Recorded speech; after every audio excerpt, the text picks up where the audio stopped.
Senator Bongo at ang kanya pong may bahay na si common law wife at kanya pong partner na si Hanilet Bensenya. Siya po ay ngayon po ay sinasalubong na ho ng ilang po mga kinatawan ng House of Representatives at tutungo po to sa holding area para makipagkita muna sa ilang po sa mga delegates po ng House of Representatives bago po siya ay tutungo na rito sa ating pong kinatatayuan po sa may plenary hall. Kasama ho niya sa kanya pong kanan si Senator Bongo at ilang pang mga kasamaan po mula sa, ayan, si House Speaker Lord Alan Velasco ay kapilang rin po sa sumalubong po sa ating Pangulong Duterte, maging si Senate President Tito Soto. Ayan, ito sandali po na sila ay mananatili dyan po sa holding area ng House Speaker at pag-uusapan ang ilang po mga mahalaga pang mga finishing touches para ho sa magiging pagsisimula ho ng State of the Nation address ng ating Pangulong Duterte. That's gonna be his last SONA for this year. At makikita rin po natin dito po sa plenaryo ay napapanood ng ilan po natin mga mababatas dito sa mga tatlong widescreen po na nakaprepare ho dito at alam na ho nila na dumating na ho ang Pangulong Duterte. Sila ngayon po ay nakaupo kanina bago po dumating ating po Pangulong Duterte ay abala ho ang ilan po natin mga mababatas na makipagkwentuhan po sa kanilang pong kapwa mga mababatas, sa ganoon din po mga cabinet members.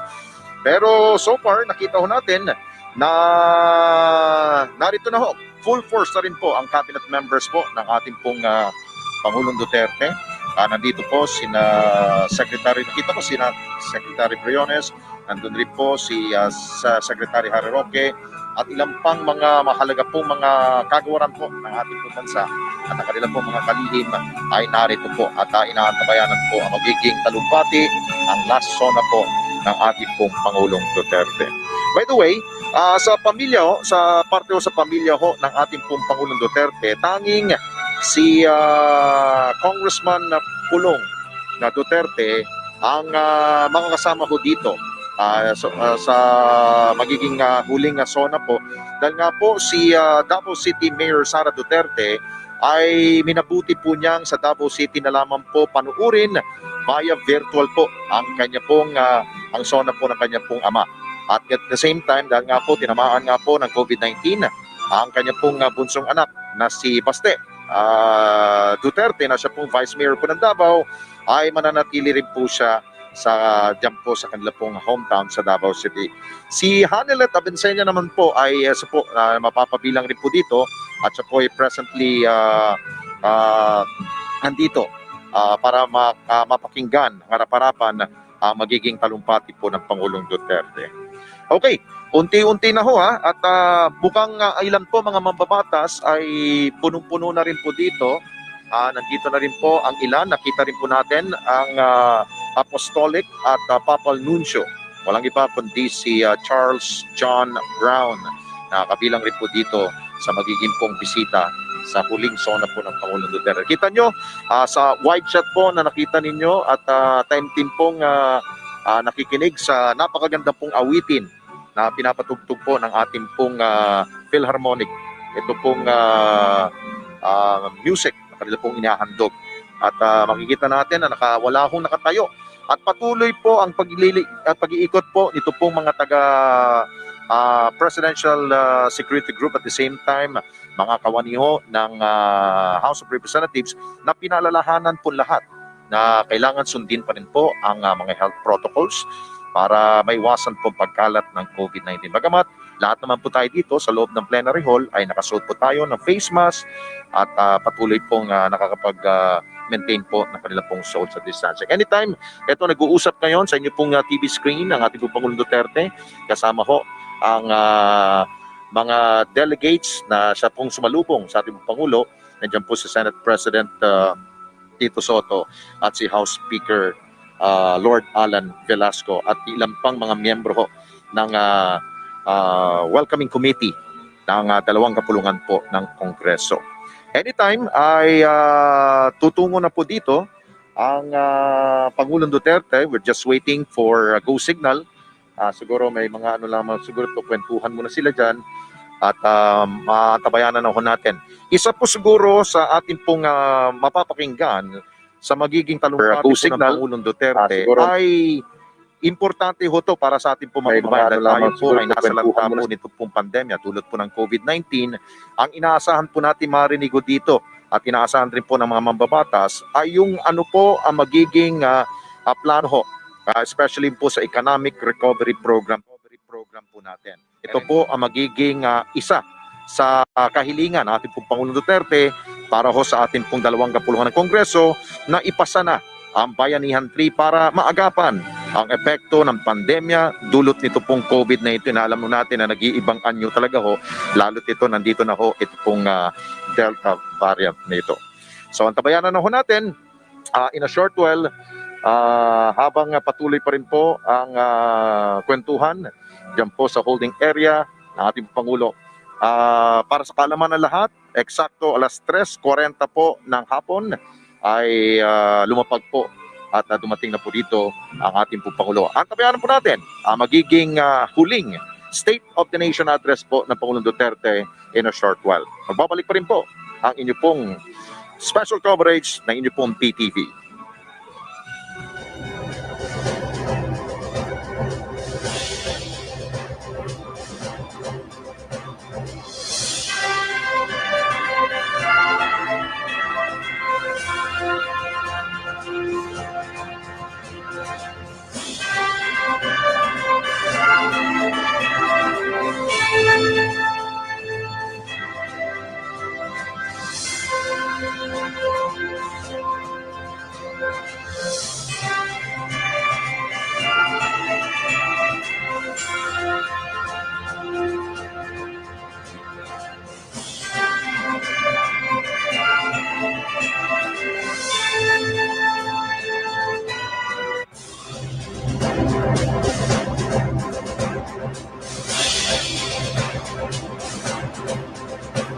This special coverage is brought to you by the Development Bank of the Philippines. We build possibilities. And FrontMed, 70% isopropyl alcohol, your front line of defense, because protection and safety is our priority.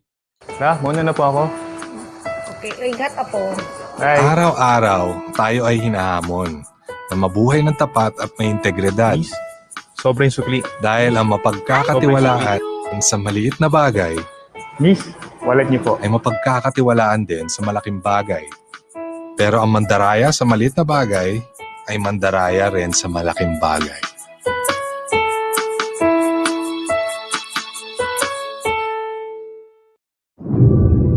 Magandang umaga po. Samahan nyo kaming muli dito sa Zambales, sa bayan po ng Castillejos upang mamili ng mga kamote para po sa Dimirin Foundation Meals on Wheels. Kaya tara na po, samahan niyo po kami from farm to the city. Pinagdasal po namin sa Panginoon na tulungan yung mga magsasaka. Alam ko po na magiging malaking bagay po ito para sa inyo. Tama po ba? Masaya po kami. Hindi pala kami pinapabayaan ni God at dumating po yung Demery Foundation para mabili po yung produkto namin para maibahagi sa mga kapwa mahihirap sa syudad. Malaking tulong po sa amin yun ng mga magsasaka. Malaking salamat po sa Panginoon po. Abangan niyo po kami sa Barangay Payatas, Quezon City. See you! Naantig po din ako sa mga mensahe po na galing po sa ating Panginoon. Maraming salamat din po sa mga magsasaka na patuloy po tayong binibigyan ng pagkain na talagang buong puso po nilang ibinigay sa atin para makatulong din po sa mga kababayan natin. Nagpapasalamat po kami sa Demery Foundation, sa kagandahan loob po ninyo. Maraming salamat po. God bless po. Abangan niyo po muli ang buong grupo ng Dimirin Foundation Meals on Wheels at baka po sa susunod sa inyong barangay niyo naman kami makikita.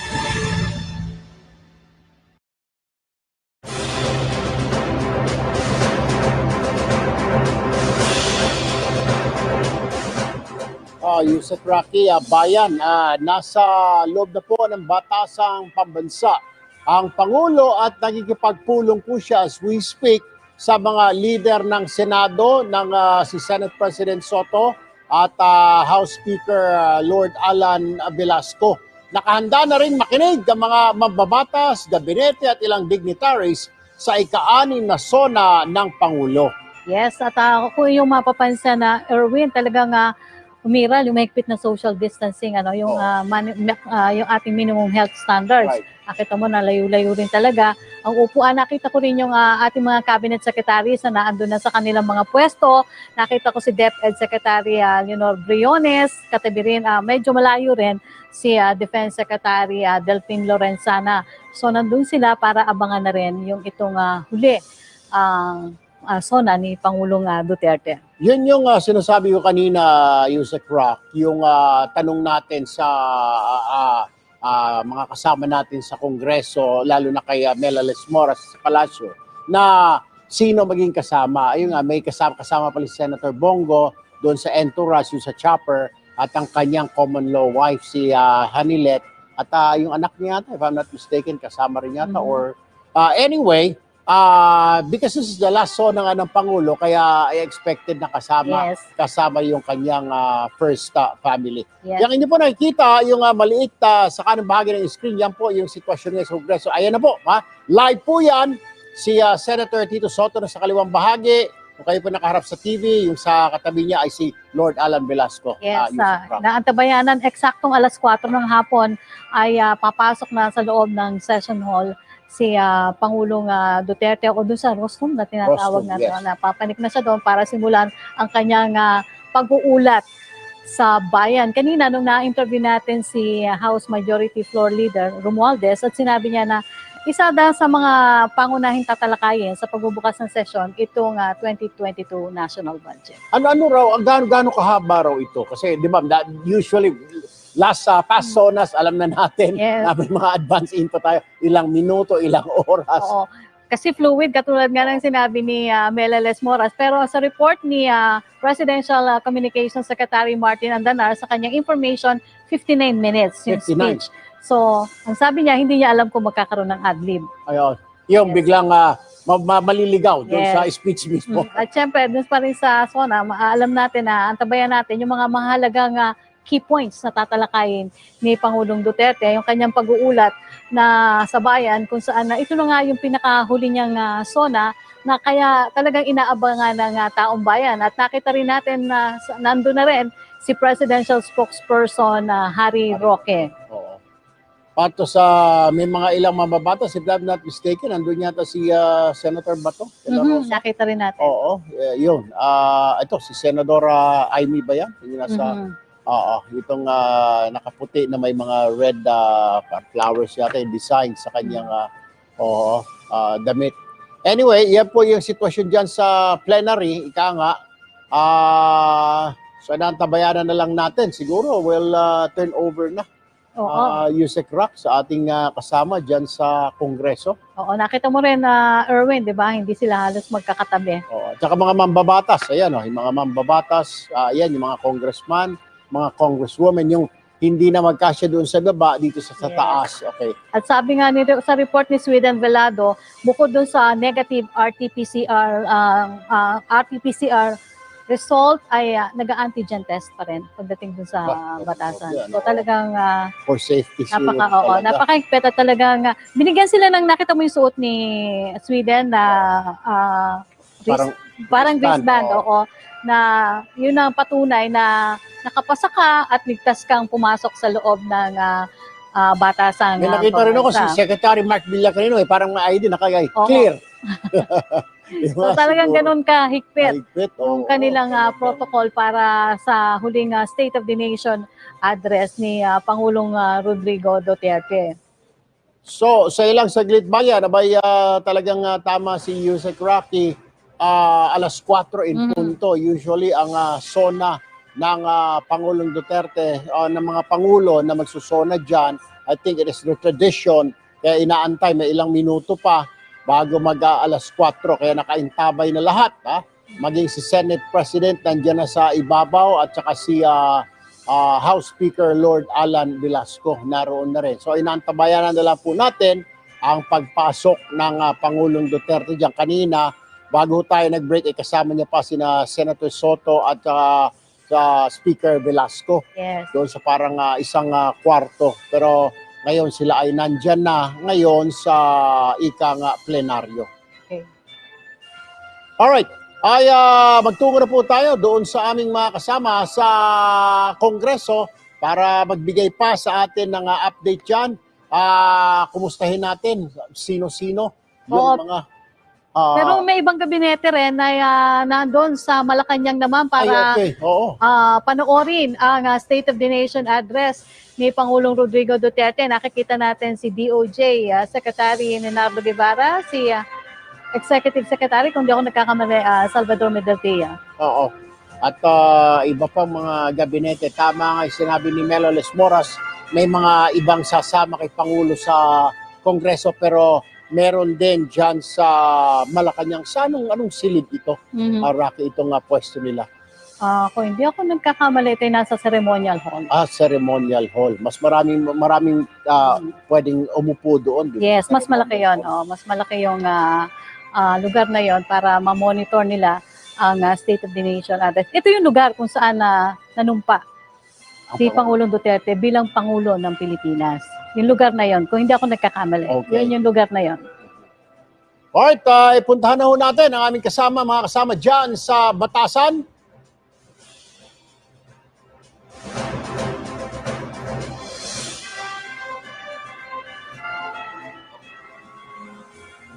Okay, Erwin, inaantay lang natin ha. Siguro yung punto 4:00 ng hapon ay lalabas na dito.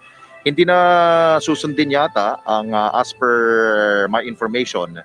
Dati kasi mula sa holding area ay maglalakad pa yan ng ating po Pangulong Duterte, no? Parang iikutin pa ho niya. At dito mismo sa sentro ho ng entrada ho ng ating pong plenary hall papasok. Pero hindi na ho yata mangyari ho yan.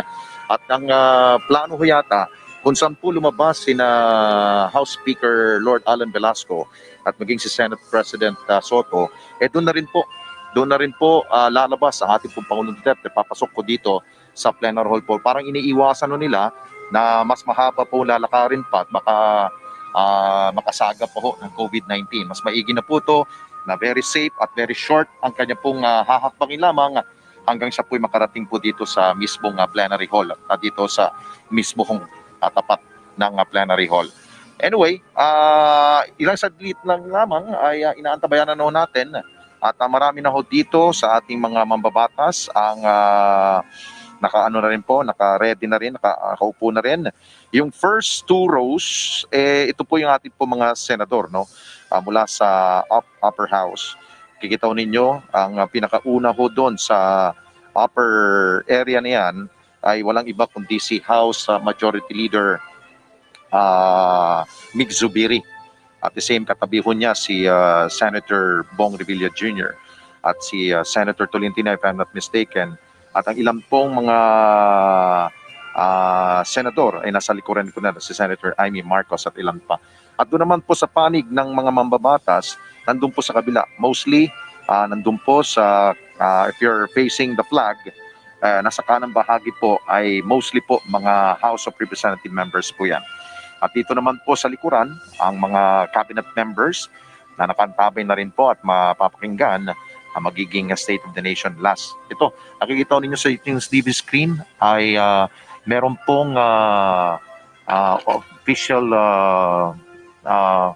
kinukunan lamang ho ng pictures ang ating pong Pangulong Duterte. Kasama ho ang una, si Senator Bongo. At the same time ito si ang kanyang pong common law wife at ang kasulukuyan pong partner po niya na si Hanilet Avencena. Ito po ay usual na customary pong ginagawa ho ng first family, pero ang dito, wala ho dito ang kanya pong ilan po sa kanya pong miyembro ho ng pamilya ho niya. Lalong-lalo na po ang panganay pong anak na si Davao City Mayor Sara Duterte na minabuti pong manatili na lamang po sa kanya pong hometown sa Davao City at papakinggan na lamang po ang speech sa kanya pong ama via virtual. Ganun rin po ang kanya pong bunsong anak na si Baste, ang Vice Mayor po ng Davao City.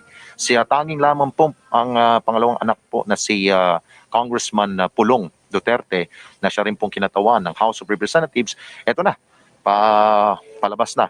Palabas na po ang ating pong Pangulong Duterte. At ito nga po, dito nga po, ayun,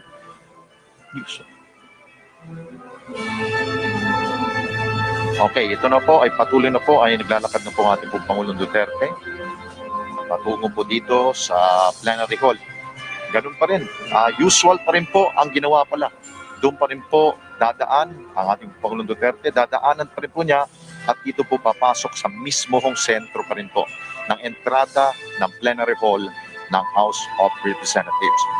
At eventually po ay i-call to order na po ng dalawang kapulungan po ng Kongreso sa pamagitan po ni na Senate President Tito Soto at the same time House Speaker po ng Lower House, Lord Alan Velasco. Ito po, kasama po ni Pangulong Duterte ay si Senator Bongo sa kanya pong kaliwang bahagi po at ang mga kinatawan po ng Presidential Security Group, PSG. Ito, on the way na po. Malapit na po. Konting antay na lamang po.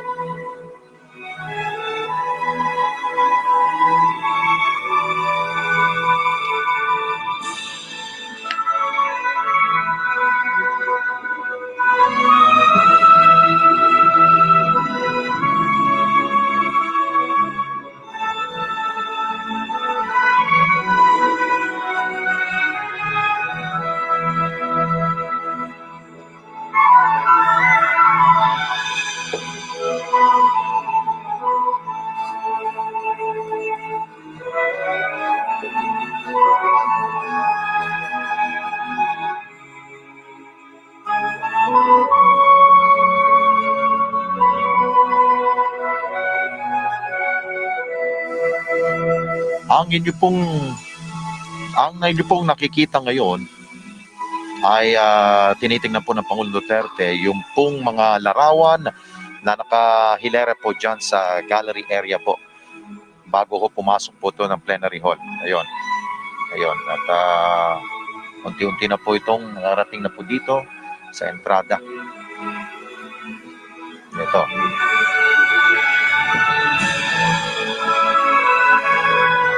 Ayun. Mga larawan po ng mga dati po mga House Speakers ng House of Representatives.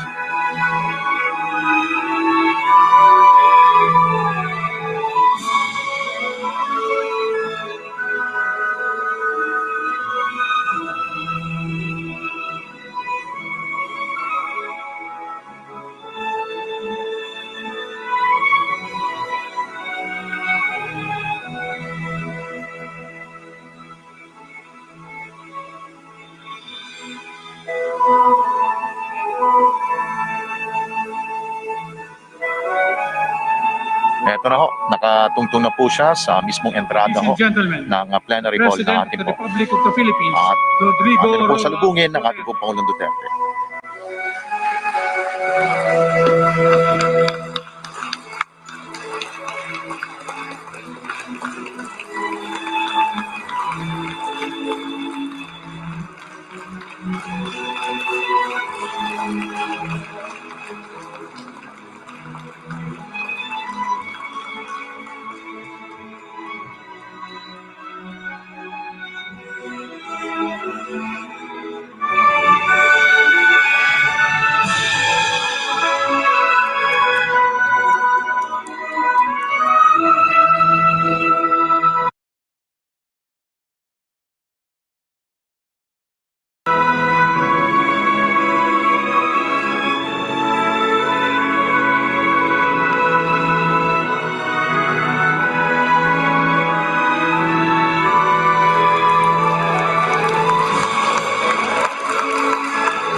On the part of the Senate, the joint session is called to order.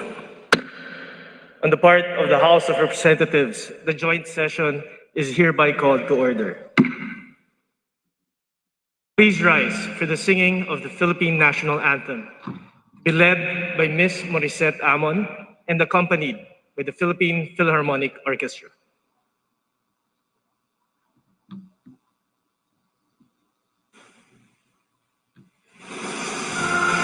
Pag-ibig, penas ng sinangganan, alab ng puso, sa dibdib mo'y buhay. Lupang hinirang, duyan ka ng magiting, sa manduluping, di ka pasisikin, sa dagat at bundok, sa simoy at sa langit mong mukha, may dilag ang tula at awit sa paglayang minamahal. Ang kisap ng watawat mo'y tagumpay na nagdidinig, ang bituin at araw niya kailan kamay di magdidinig. Lupa ng araw ng walhating pagsinta, buhay langit sa piling mo. Aming ligaya na patay mag-api, ang mamatay ng dahil sa'yo.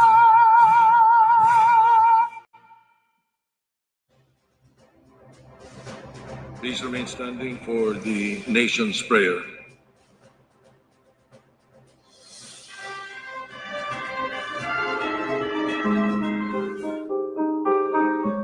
Ama naming makapangyarihan sa lahat, narito po kami upang magpasalamat sa lahat ng biyayang binibigay mo po sa aming mayaman na kalikasan, mga kakayahan at tibay ng loob. Maraming salamat po. Basbasan mo po at gabayan ang aming mahal na inang bayan at ang aming mga leader na pangalagaan ang aming kinabukasan bilang susunod na henerasyon ng aming mahal na Pilipinas. Gabayan mo po kami sa harap ng pandemya at protektahan mo po kami. Ipakita mo po sa amin ang tamang daan upang malagpasan namin ito at lahat ng mga darating pang sakuna, kalamidad o anumang hamon. Lahat ng ito ay tinatanggap namin bilang pagsubok lamang upang lalo kaming sumampalataya sa iyo. Naway matamo namin ang ganap na pagkakaisa bilang isang bayan. Turuan mo po kaming maging mapagkumbaba at laging unahin ang aming kapwa bago ang aming mga sarili, lalo na ang mga kapuspalad, mga dumaraing at ang mga nais na marinig, pati na rin ang mga kababayan namin naghahatid ng mahalagang serbisyo sa kapwa, maging dito sa Pilipinas o sa ibang bansa. Patatagin mo po sana kami bilang tao at bilang isang bayan na laging nananalig at naniniwalang hindi mo po kami pababayaan kailanman. Salamat Panginoon sa lahat ng iyong blessing sa amin. Ito po ang aming dasal. Amen.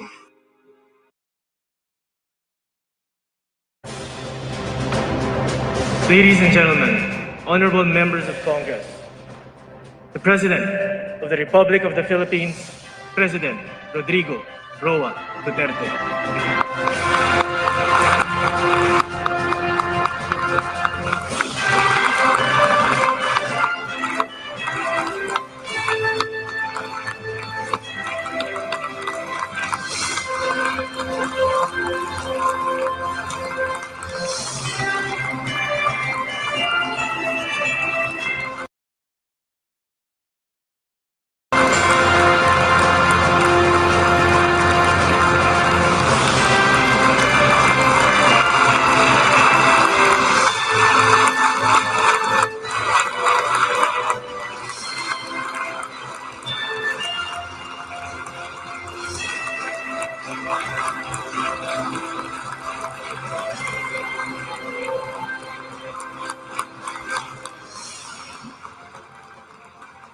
Kindly sit down.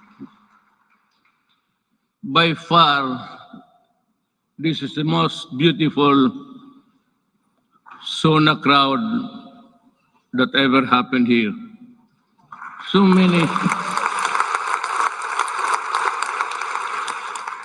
many beautiful faces, and you only have to guess when you see the full face of the person.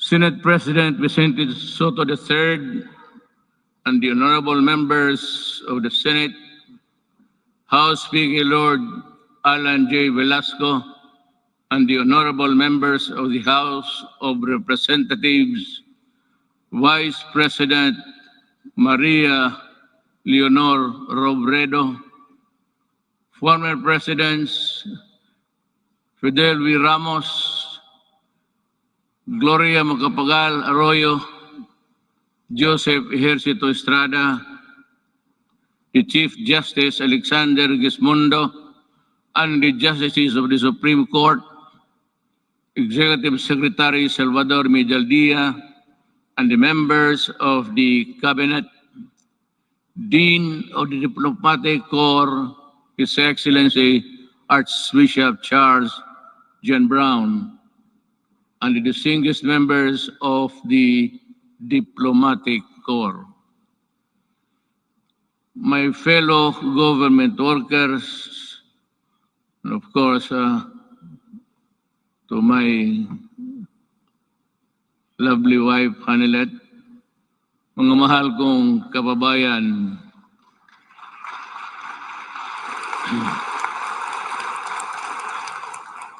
when I assumed the presidency 5 years ago, dominant in my mind were the dreams and visions of a better life for all Filipinos.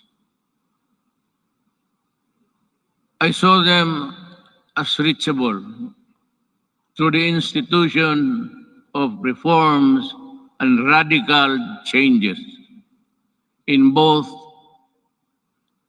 in the structure of government and the mode of governance. Changes designed responsibility, accountability, and all in consonance with the truth that the public office is a public trust. When I ran for the presidency, I just made fundamental processes, and strangely, you can count them by the fingers of your hand. I made those changes which I thought that was really, there was time and doable.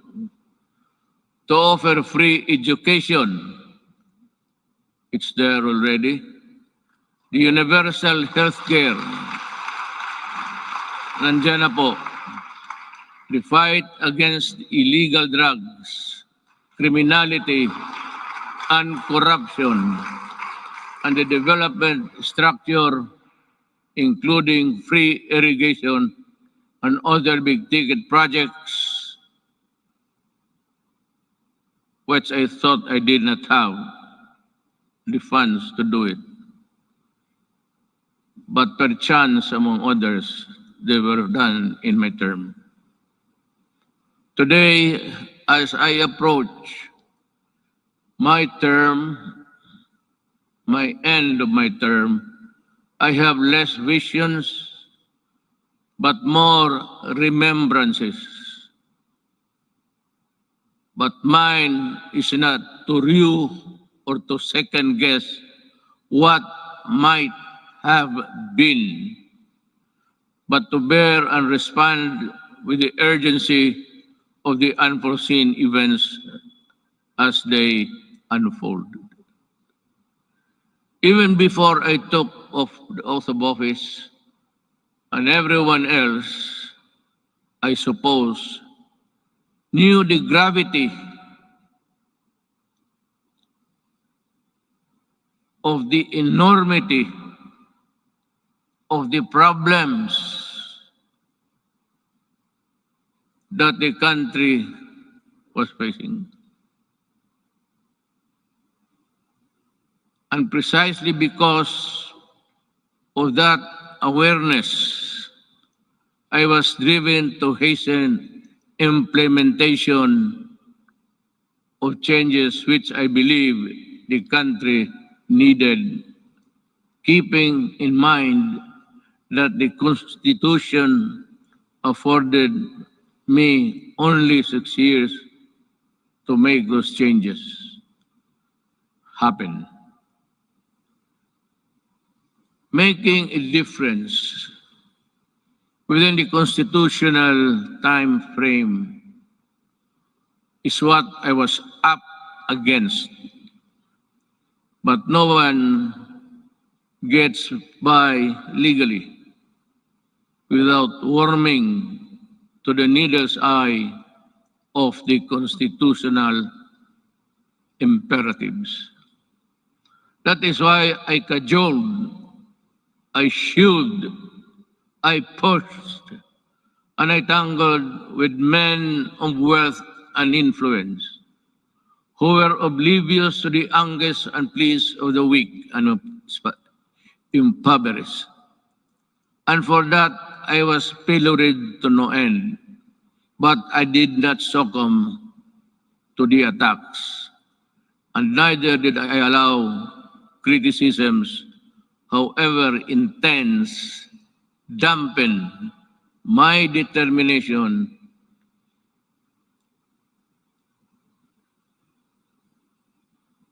and initiatives, because my purpose was pure and unpolluted.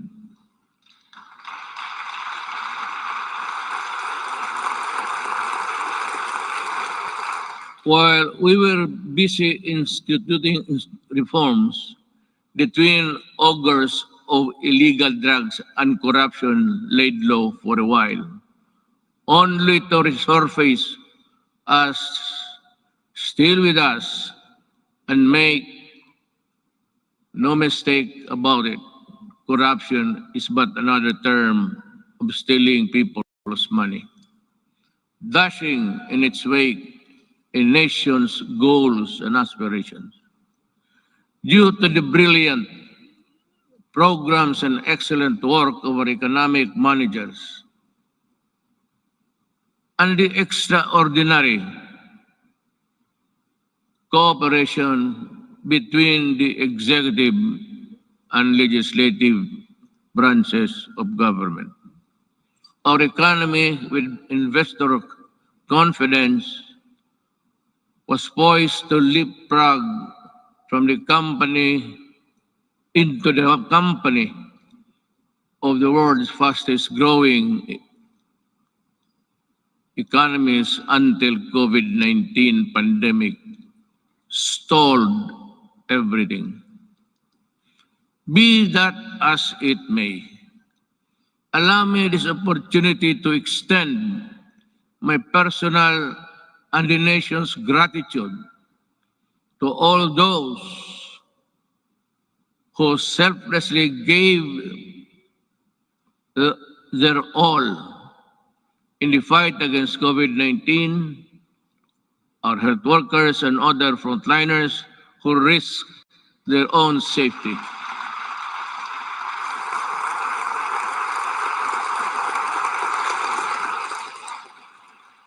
To keep our essential health services and our food supply chain running, boosting the economy activity and ensure peace and order in our communities. I would like also to extend my deepest appreciation for the generosity of the private sector who came to the government's aid in fighting COVID-19.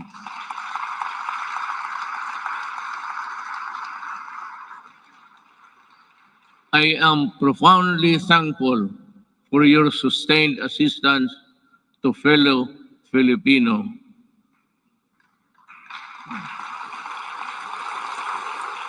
And amidst the same deleterious effect of the pandemic to our respective industries, let me assure you that the government is committed to assess the private sector to regain the commercial vibrance of the country prior to the pandemic.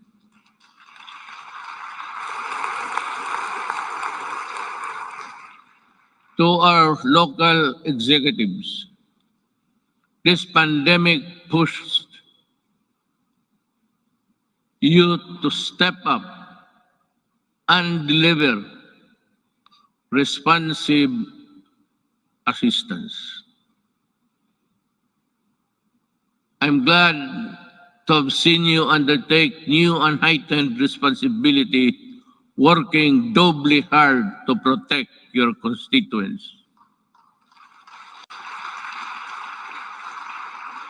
To the international development partners who extended a helping hand amidst the global health emergency, the Philippines remembers your kindness and goodwill with sincere gratitude.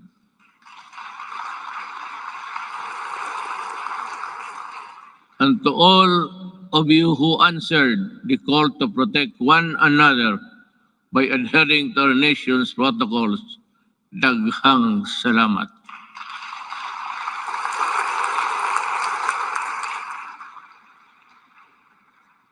But then let me ask,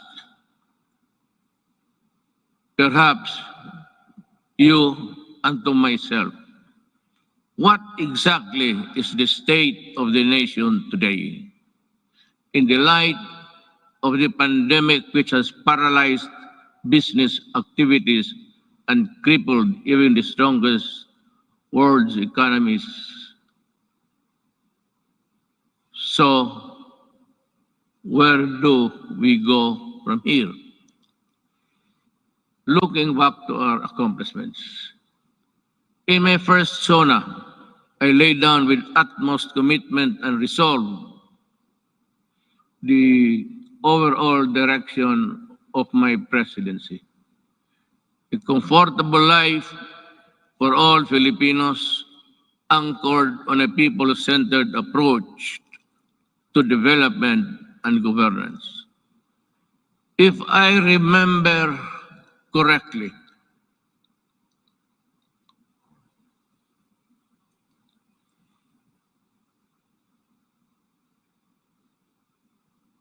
my administration,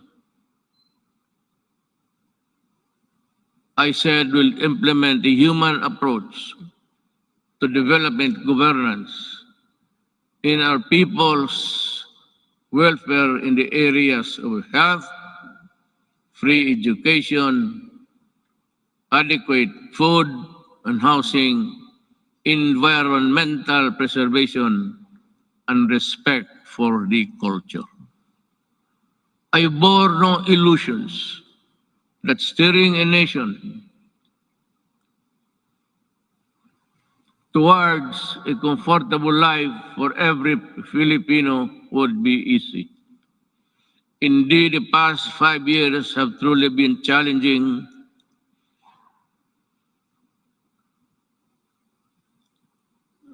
and humbling. I stand here before you today bearing no conceit, but if there is one thing that I could be proud of, is that not once did I waver in doing the unpopular, even if it meant upholding the greatest good for the greatest number.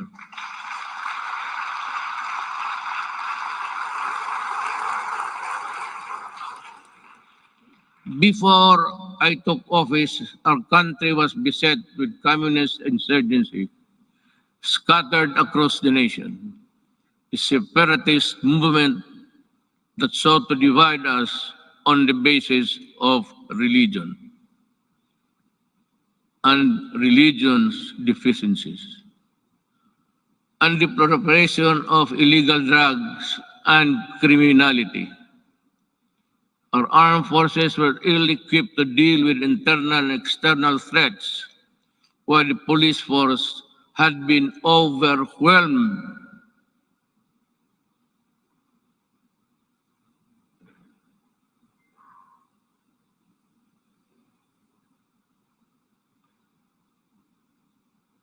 by criminality and the drug trade problem.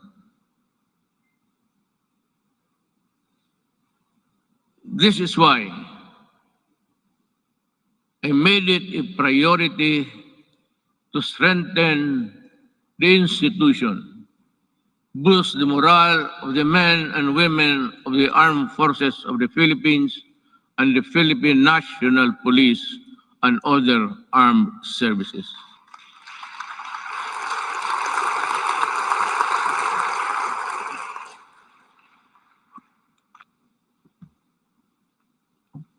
Again,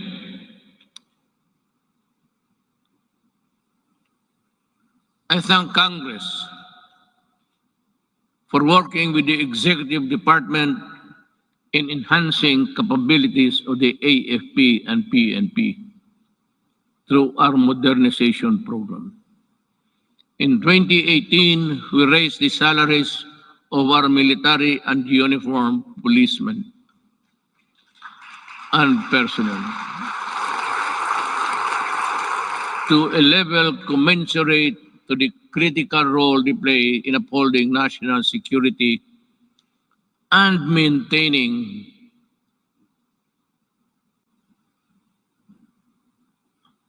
order. I am asking Congress to pass a unified system of separation, retirement, and pension of military and uniformed personnel to maintain government fiscal flexibility and provide adequate benefits and remuneration to our men and women in uniform. This shall apply only to the new entrants of the military and civil. Hindi ho lahat. Cannot be that we have to pay so many, even the salaries of the retired. They get a chunk of the big budget. And if we include the new entrants, the funds available for them would not be enough. It is also high time for us to pass a law providing free legal assistance to AFP and PNP officers, enlisted personnel.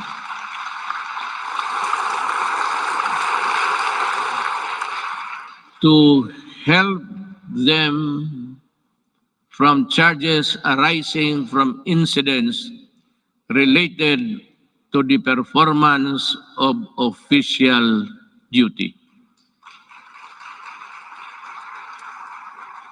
The continuous upgrading of our defense capability shall ensure that we shall uphold our territorial integrity and sovereignty from external and security threats among the new additions.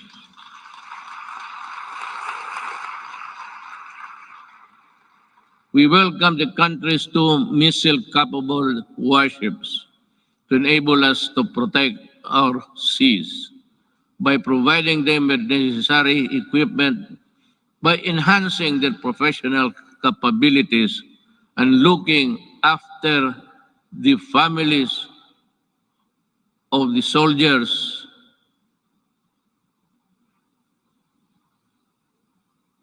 who would not be longer be in their company.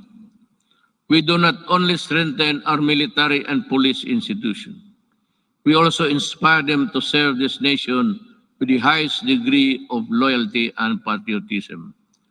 We enable them to carry out their mandate to defeat all enemies of the state, whatever the cost. Indeed, I am proud of the accomplishments of our troops in securing our nation against all threats to our democratic institution.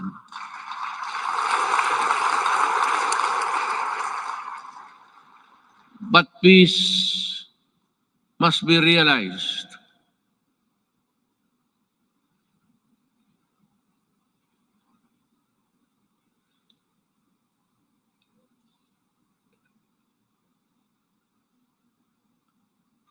Peace and security is not only just a military concern. That is why we deviated from the traditional purely military approach in dealing with matters of national security. With the creation of the National Task Force to End Communist Armed Conflict, or NTF-LCAC, we have made great strides in addressing the root causes of this conflict by empowering our kababayans who have been used by the communists for many decades. In our continuing effort to build state of safe and conflict-resilient barangays, we have worked towards the sustainable rehabilitation and development of communities where the communists used to operate. Through the NTF-LCAC, we invested in farm-to-market roads, school buildings, water and sanitation, health stations, and livelihood. Alam mo, kasali na tayo dito lahat. Always, every law or every regulation must pass Congress, of course, to the President. But sometimes, in our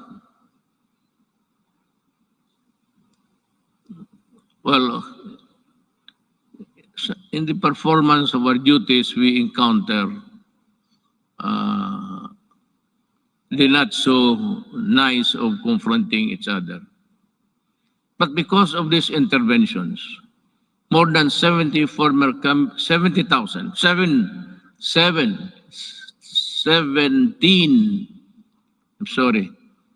communist rebels have surrendered to government.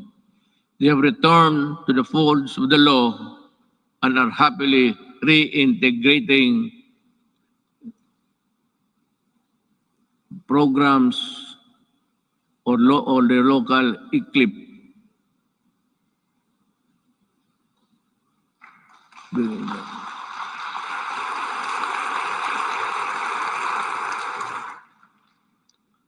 It's either I am talking too fast or too slow, or the operator of this thing here is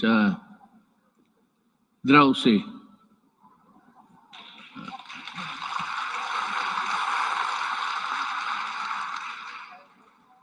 Maybe because I had so many ad-libs along the way. Marami akong akin lang. Kaya yung nahinto ako when I stop and I'm process something in the gray matter between my ears, hindi humahabol o hindi alam ng operator. Hindi bale, ma'am, mahal pa rin kita.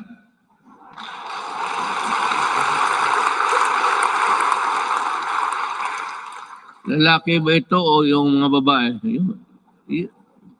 Kagabi yung mga babae, sila? Sabihin mo sa kanila, magipagkita ako maya. I will embrace them for their punctuality in operating this, this strange machine that gives you the speech. With the support of our local government units, I am confident that support for the communist movement will continue to erode in the next few months. Unlike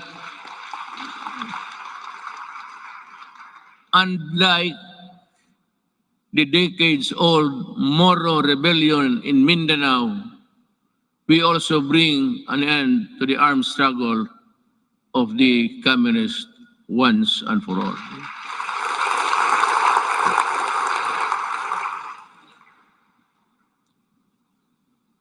Sa totoo lang, itong komunista, college pa ako. Hanggang ngayon, ang mga sige pa rin. So, speech mo lang ito, kunwari lang, pero ang totoo, there's a lot of fighting going on in the countryside. But I'd like to credit the police and the military for destroying so many communist fronts.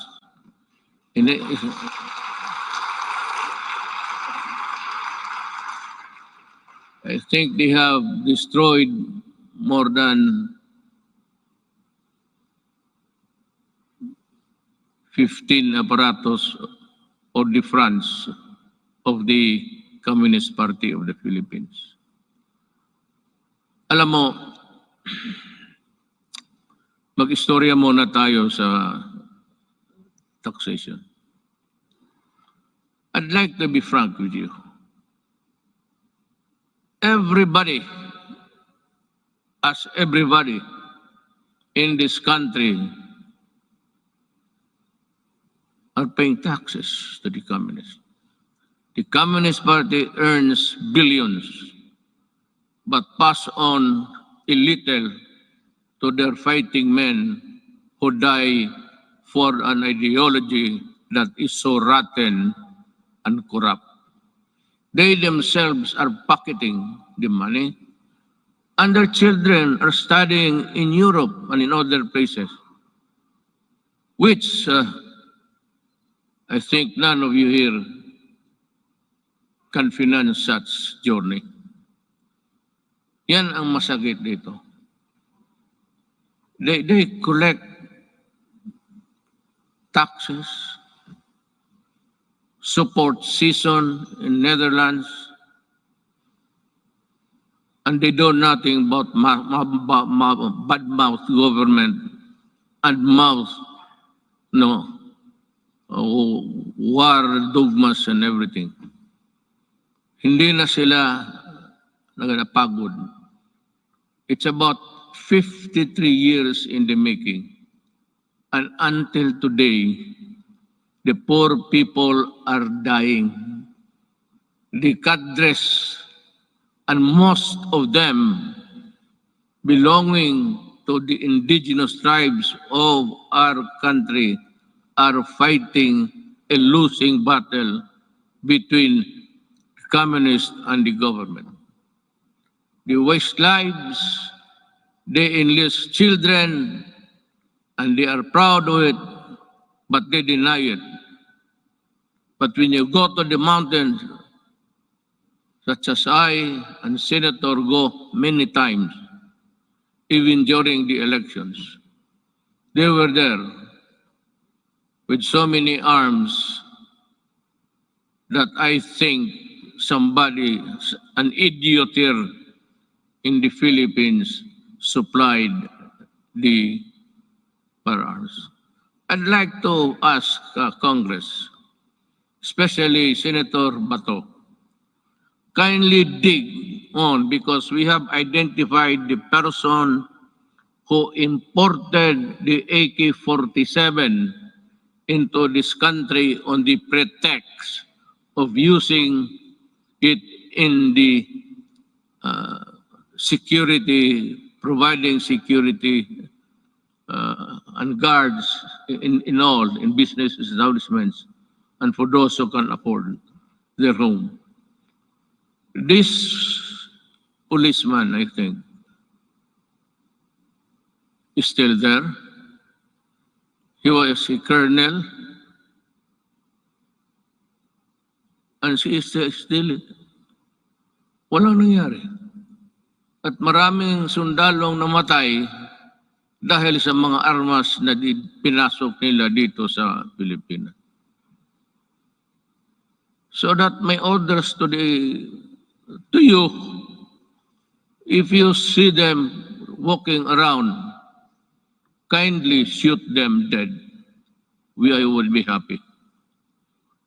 Anyway, you're already charged in the ICC together with me. So what is the problem of adding another one? Another idiot Filipino who has caused great damage to our country. Yan ho ang totoo dyan. At itong mga pulis, but let me go back in time. When I first said I will fight drugs in 6 months, I thought it was like in Davao. You can either coerce, intimidate, or bribe them, or give them money. I said, lumabas kayo ng Davao, doon kayo magkalat sa Luzon at sa ibang lugar. Huwag dito sa Davao.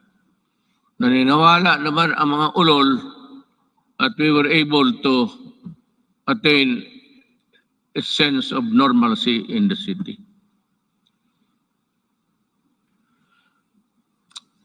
Yun ho ang totoo. There are people charged with corruption and even going to prison for just maybe not telling the truth in their assets and liabilities. Nakukulong. Itong mga police were doing their thing, their drugs. They were the manufacturers and they were the distributor of drugs. When I became president, I asked De La Rosa, he was the chief of police of my city. I promoted him direct to being PNP chief. 4-star na kaagad automatic. But I told him and the others, look for the enemies. Look for where they are. And if you find them, destroy the apparatus. Destroy all, from the manufacturers to the peddlers, because we are fighting a drug war that was being participated in the business by 9 generals of the PNP. Kaya ang sakit sa loob ko, I did not know that I was fighting my own government. Customs and everyone else were facilitating the importation of drugs. And one importation, as you can see every night on TV, the police now sees about almost $1 billion worth of drugs every day. And if you look at the 888, there are about 1,000 Filipinos arrested every day by the police in connection with drug trafficking. And that is why I go crazy looking at the situation.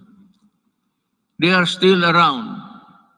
We do not have the laboratories now because nawala na sila.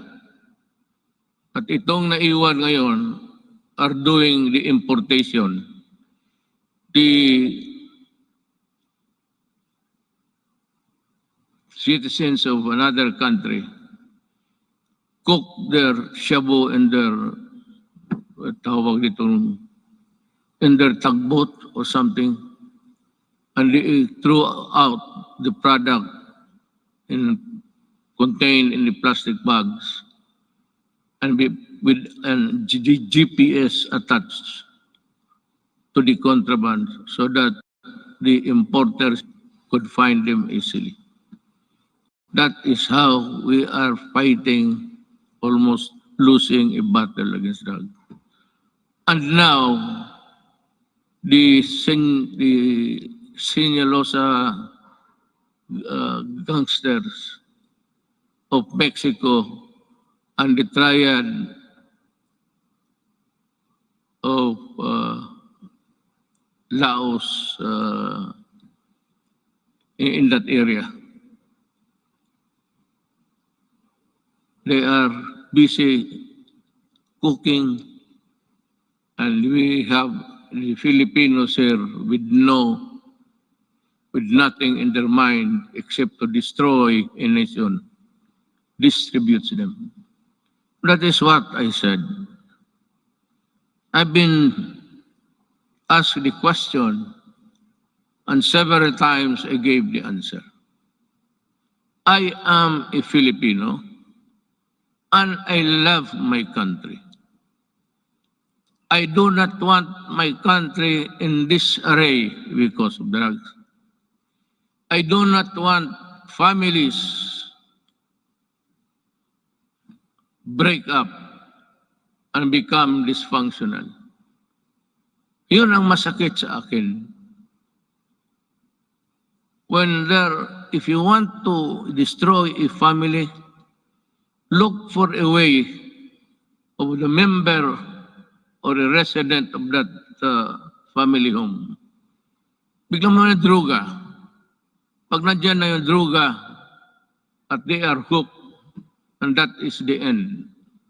Sometimes families are separated because of drugs, becomes dysfunctional, at yung mga masawa magpunta doon sa abroad, ika nga, to look for jobs. And you know, in the Middle East, I am not attributing it to any particular country, but there are tribes in the Middle East who are employing our Filipino citizens, and they are uniform. Everybody who comes here home asks them how many hours of sleep they have. They said it's only 3 to 4 hours. And the food is hagwas.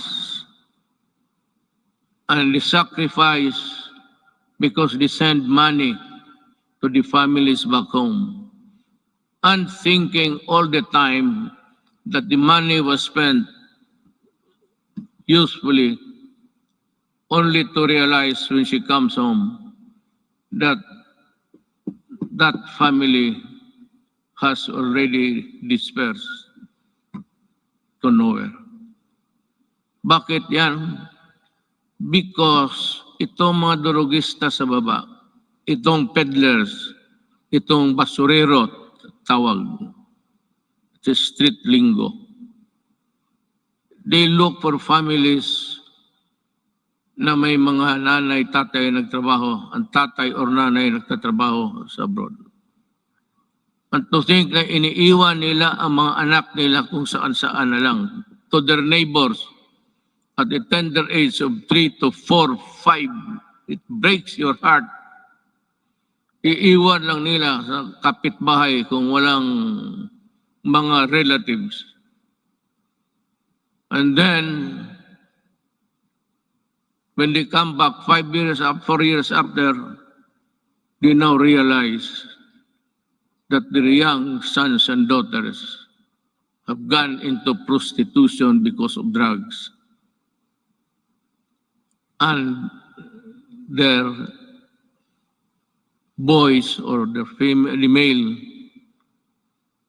are nowhere to be found and into the drug business also. Yun ang pinakamasakit.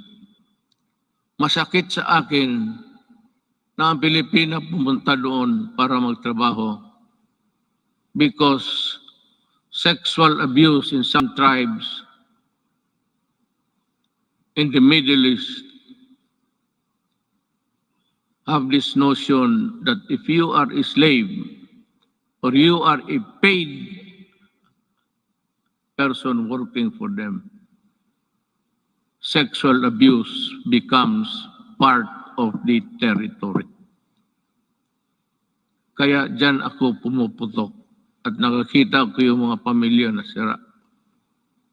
And to think that they labored without sleep, eating, I said, garbage, and not being allowed to go to their own church to pray, well, that is prohibited by them.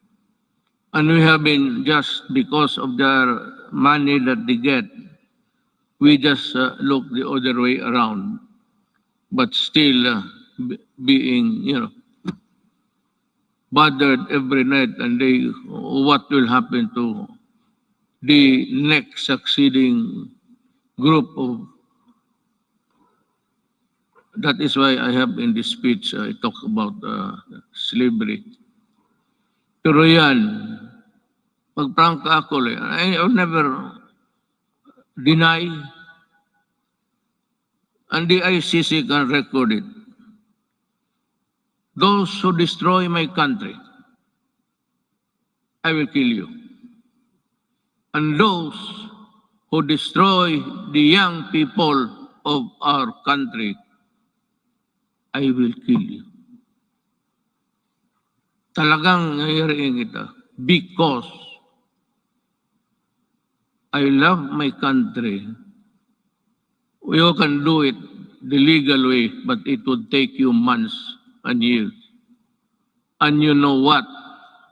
The statistics I just learned the other night, that plenty of those who are in the middle class have been released from prison despite the fact that they are charged of trafficking, which is non-bailable, and most of them are out. Babae pati lalaki ang kaso. And that is why I said, I toyed with the idea. I said, if there is still space, with due respect to the Senate President, he is a good man. He can become a good Vice President. He is holy. Ngayon, hindi na siya nahuhuli. Noon, huling-huli siya. But with due respect to Senator Soto, who's also running for the Vice Presidency, he is a capable man, a good man, and a Filipino.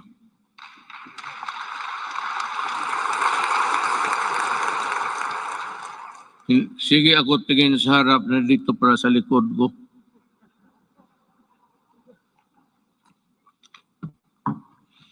You know, when you are old, I've been in politics, mayor for 23 years, 5 years as a congressman dito. I work here. And 4 years working as vice mayor for my daughter, Sarah. And the presidency. I have been in politics almost 23 plus 4 plus 4. Almost 40. Kaya hindi ko na malaman ang seat arrangement dito. Hindi ko alam na noon pa ang mga Senate President pati. Butit na lang hindi ko sinali si Velasco. Baka hindi na ako makabalik doon maya. Bale, diretso na ako uwi. I have said many times before, the bloodshed caused by the separatist movement in Mindanao is all about correcting the historical injustice suffered by the Moro people. Since the period of colonialization, with the help of Congress, we were able to pass the organic law for the Bangsamoro Autonomous Region in Muslim Mindanao.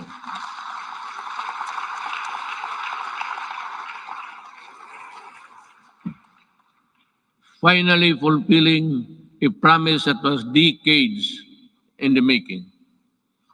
Our victory in Marawi is also a testament to how the Filipinos' patriotism is far stronger than any extremist group. As I have said before many times, there is no room for lawlessness in this country.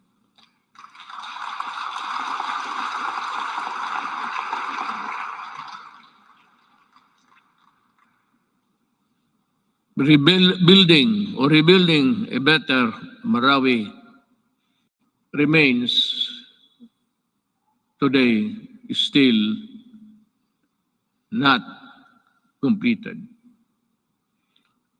To Task Force Bangon Marawi, we need to race against time, and you have to finish the necessary work for to rehabilitate the war-torn city and bring back its families back home. Now, let me talk again about the drugs. I was just ahead because I was talking something else. Nag-segue ako. While we have made great strides in ending rebellion and insurgency in various parts of the country, we still have a long way in our fight against the proliferation of drugs. This problem has hounded our country for several decades, destroying families and degrading the moral fiber of our society. When I assumed office, I committed to end this problem at the soonest possible time. We launched an unprecedented war against illegal drugs and to destroy their apparatus. That permitted every level and sector of society. We wage war on the manufacturers, the financiers, the suppliers, the peddlers, and the entire syndicates, and more importantly, their protectors in government. We have rescued and reformed drug dependence because of their idiotic sense of decency. While interventions and building facilities not only for the rehabilitation, but also to prepare them to reintegrate into society. Our unyielding campaign led to the surrender of millions of drug dependents and neutralization, capture, and prosecution of thousands of drug personalities. The dismantling of illegal drugs and syndicates and the drug laboratories, the extensive drug communities down to the barangay level, and the cutting of narco politics. You know, allow me a little bit of your time. Wala naman siguro kayong lakad ngayon. Unless na, no, you want to, unless you have this appointment with, I'm sure hindi babae yan. That would be a sexist statement. Kung nagmamadali talaga, halos tumatakbo, babae yan. Kung naglalakad lang na natural, medyo less important yan. Ganon yan. Pero dito wala. I'm not making any sexist. I'm just saying the truth. What is the truth? It's there for all to see.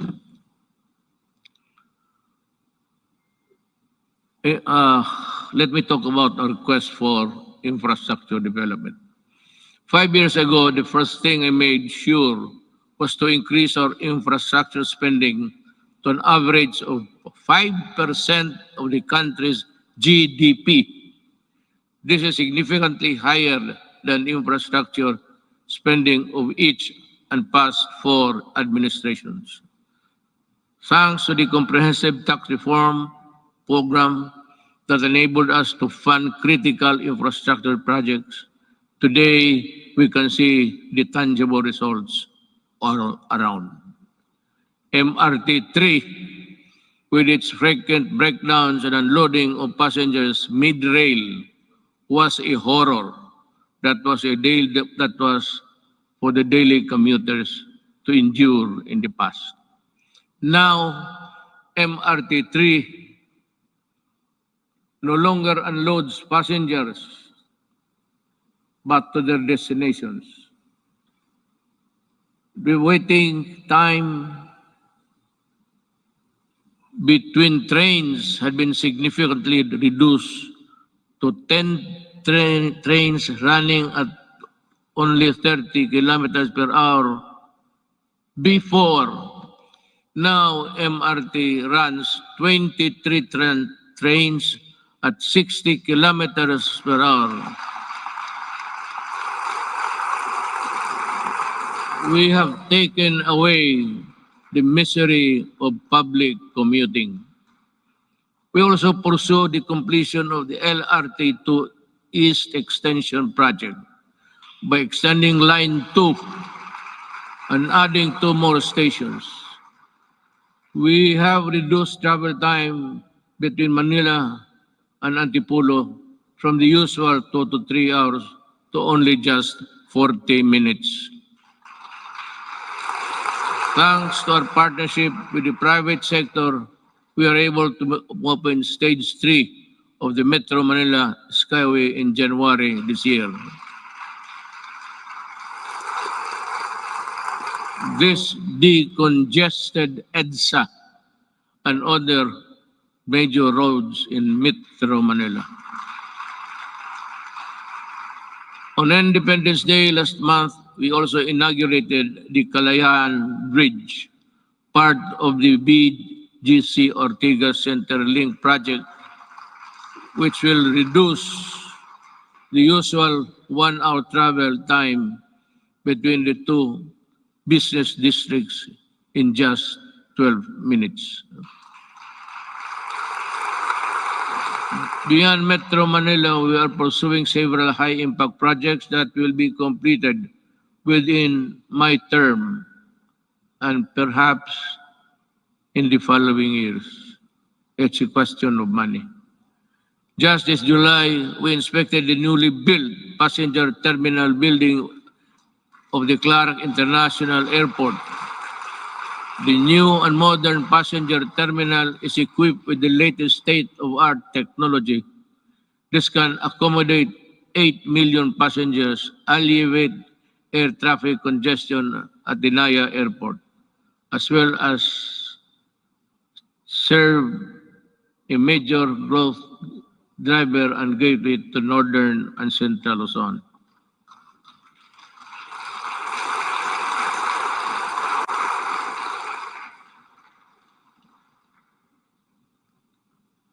Madali man na magpakpak, ang basa ang mahirap.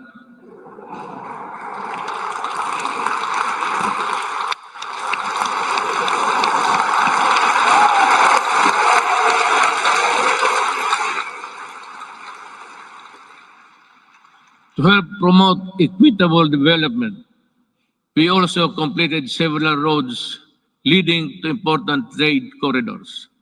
Last year, we completed the construction of the Poro Point Free Port Zone Road in La Union, which improved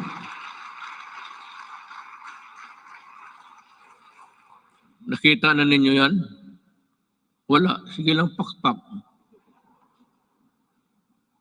You don't even have a picture of what I'm talking about, I'm sure. To improve access to prime spots for investment tourism in the Poro Point area. We also completed the junction Lanao-Pagadian Zamboanga City Road, which will provide easier access to farms and easily transport their agricultural products at low cost and in great quantities to industries and economic zones located in Diplahan, Zamboanga, Sibugay.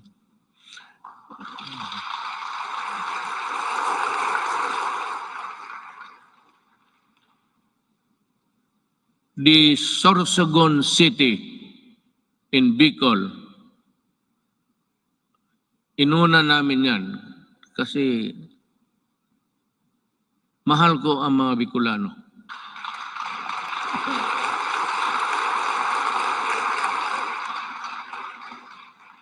Pangangatawan ninyo yung pakpak ninyo ha. Baka the Sorsogon City Coastal Pass-by Road is targeted completion by the end of 2021, while the Davao City Coastal Road will be completed by 2023. Bakit? Why? Why is Davao last? Kasi sinabi ko sa kanila, unahin ninyo yung buong Pilipinas during the initial years of my presidency, I told the economic managers and the DPWH, pati si Art Tugade sa transportation, unahin ninyo ang Luzon at ibang areas sa Mindanao. Do not look into the political entrails of this city and other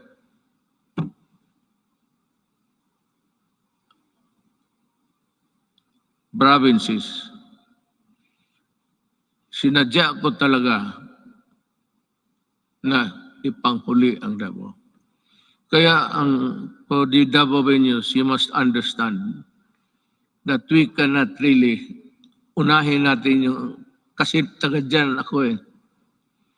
Kung hindi ako sigurado taga Davao, tapos na yan, pareho ng iba. Kaya lang sinabi ko, make Davao the last priority. At totoo yan. Sorsogon is little politics, but that's the territory of our Vice President, Lene Robredo. Are you here, ma'am?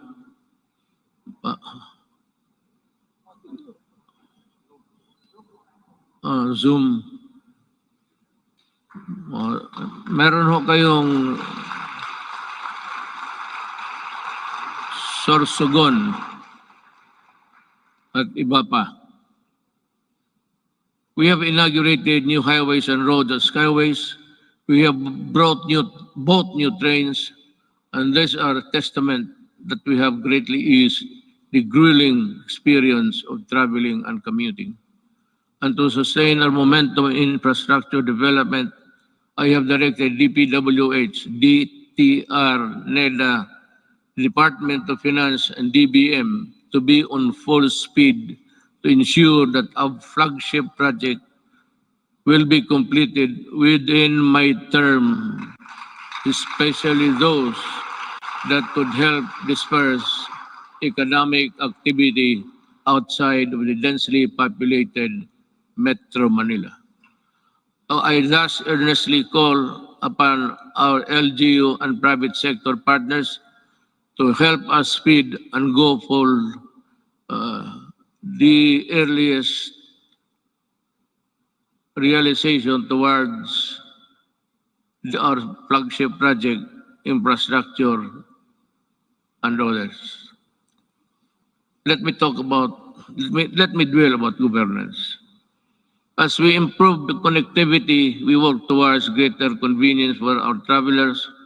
We have extended the validity of the Philippine passport to 10 years to lessen the burden of our traveling travelers and OFWs.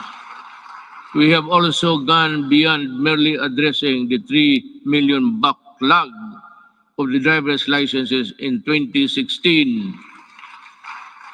We also extended for the new cars the validity of the driver's license to 5 years, and addedly, we shall begin the issuance of these driver's licenses within 10 years, which would be good for 10 years if there is no traffic violation. So, punta ko doon sa LTO, maybe you have a good sight. Merong ano yan eh. I think there's an examination there somewhere to test your ability to drive safely.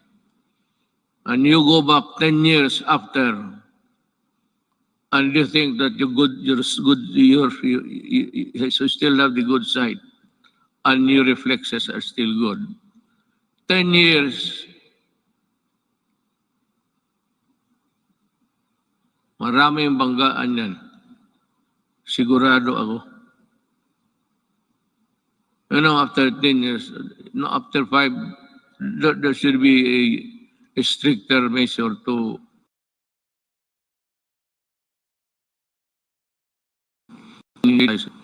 by imposing stringent requirements to test the essential functions of eyesight, then the hearing. Yung iba, hindi na nakakarinig ng serbato eh. And so, I have to, 10 years is too long. So I like it. It's good. But we should have, as I said, in 5 years, we should go there for a medical makeover. Tingnan lang kung kaya pa.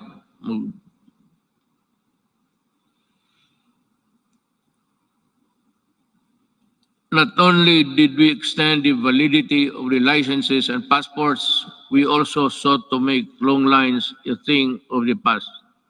By streamlining government processes, these efforts are embodied in the Ease of Doing Business Act, which Congress passed on 2018. Thank you, Congress.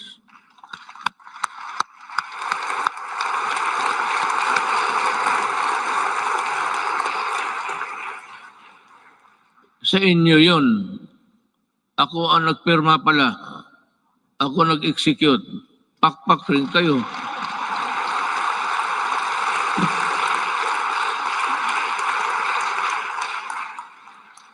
Dapat ganun ang SONA. Sabihin mo lahat. At sabihin mo na your, not really your qualms, but your misgivings somewhere there.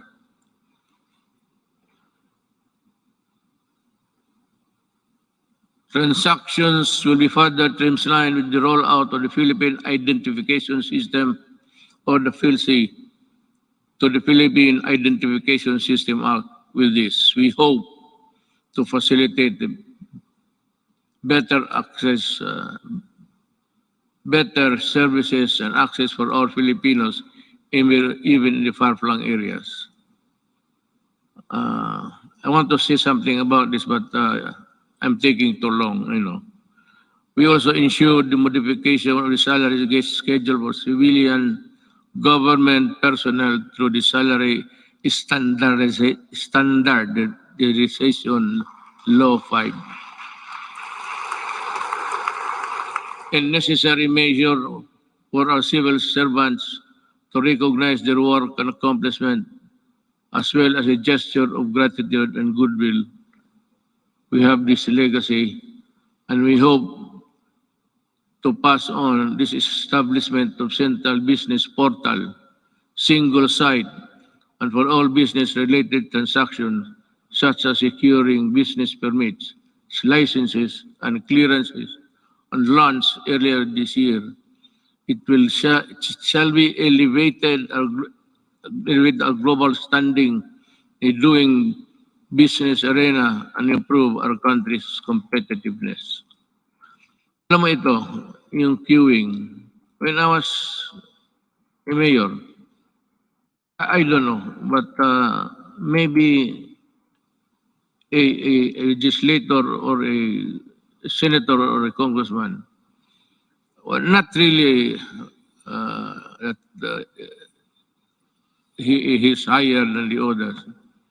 But kung dumaan ka as a local government employee worker, just like me, for 23 years, itong queuing, matagal ko na ito.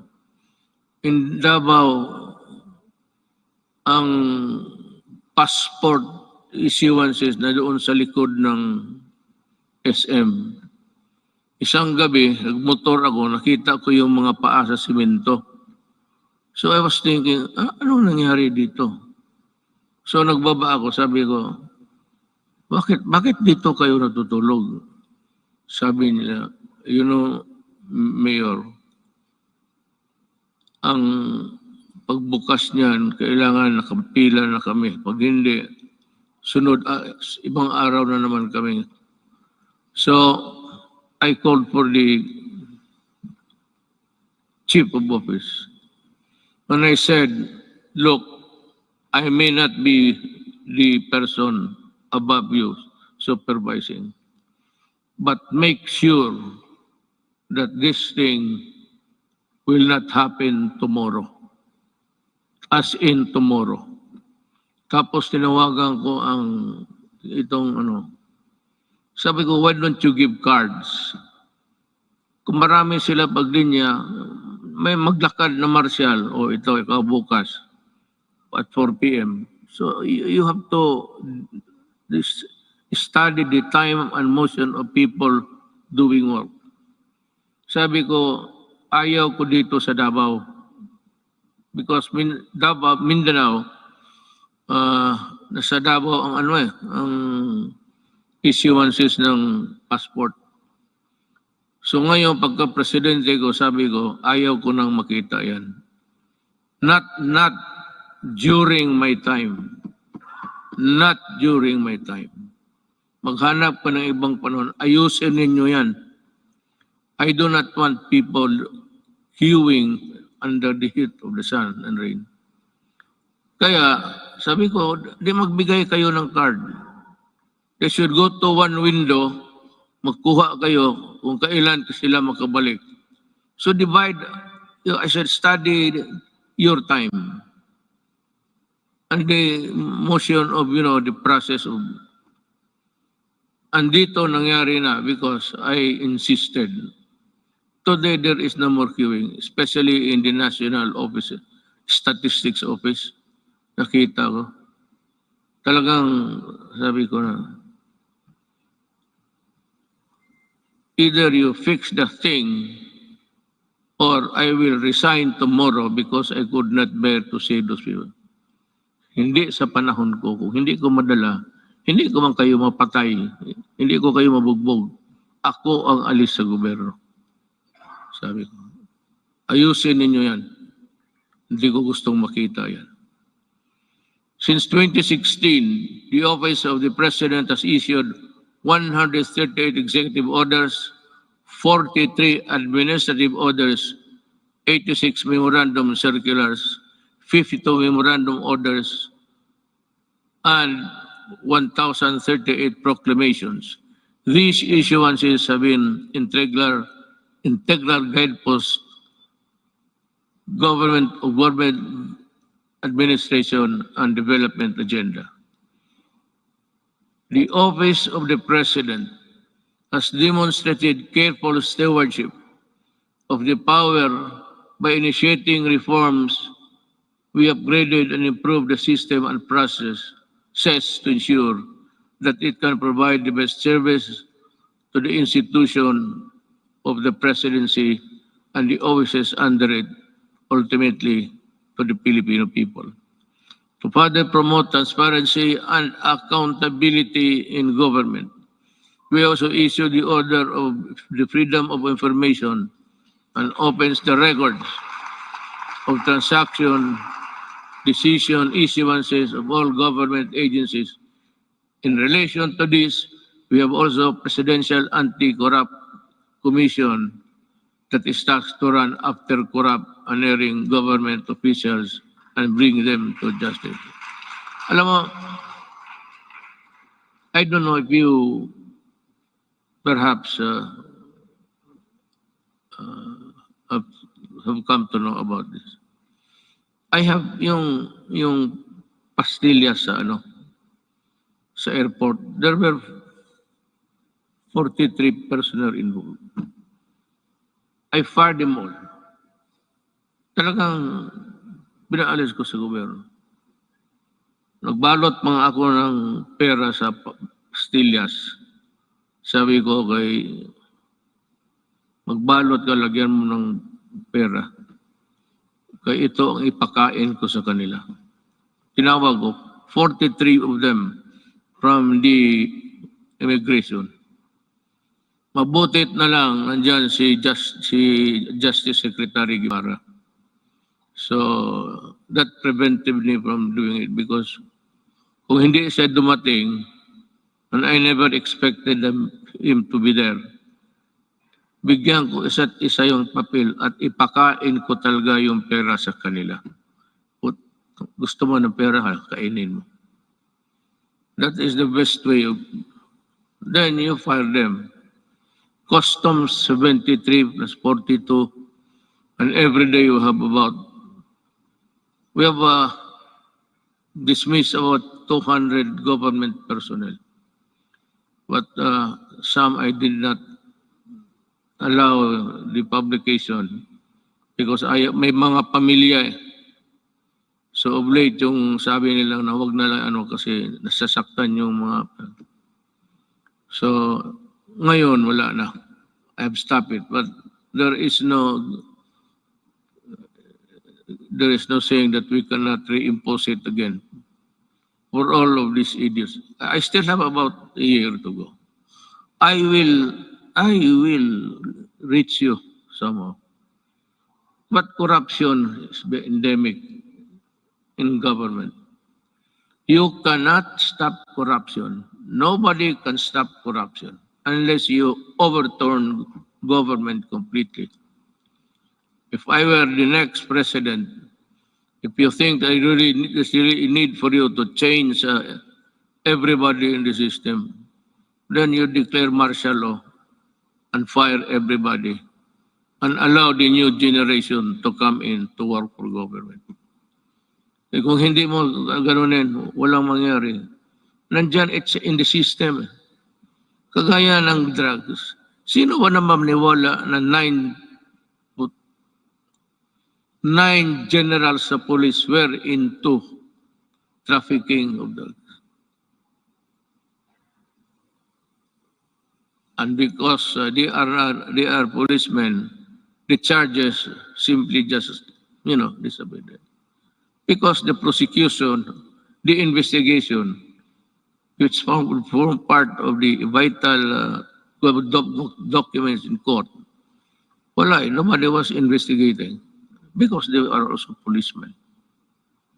Kaya yan kahirap ang kaya gusto mo, itong mga to, talagang the only way to do it, just call them and say, look for another job.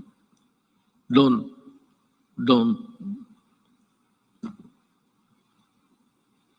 Ganun kahirap. Now, let me pursue my talk with the foreign policy of the country. In the international arena, we have vigorously pursued an independent foreign policy centered on the promotion and protection of our core national interests. Yet,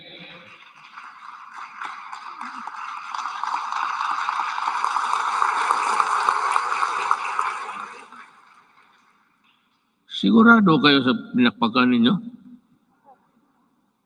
I was just laying the predicate of what I'm going to say. Yet, we continue. I will just give the cue, then you clap your hands. Yet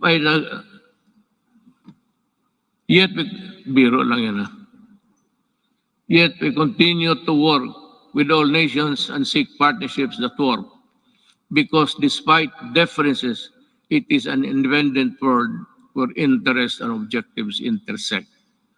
Now, partners heretofore silent for equivocal reasons have expressed their principled positions that echo our own. That disputes and contested areas, the majesty of the law must prevail, and this is most welcome.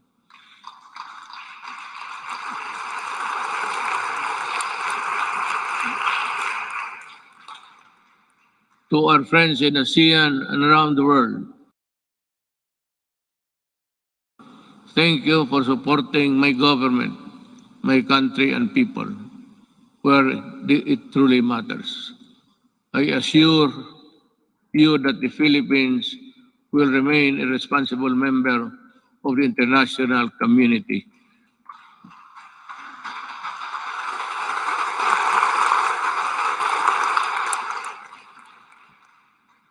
And we will work with you to achieve our shared objectives. Make no mistake,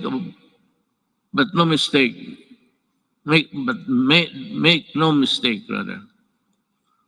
Gone are the days when the Philippines decides and acts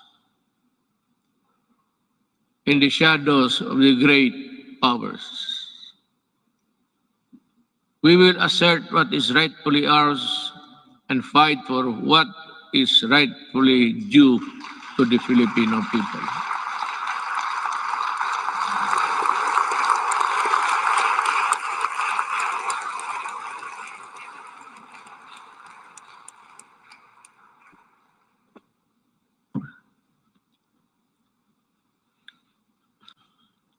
We do not have any SONA every day.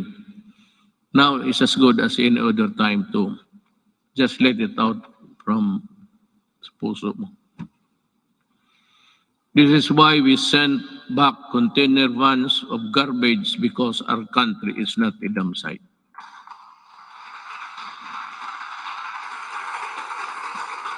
And the first country to do that, hindi ko alam kung bakit, ang Canada.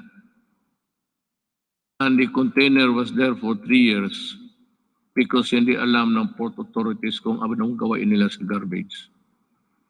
And I said, isauli mo.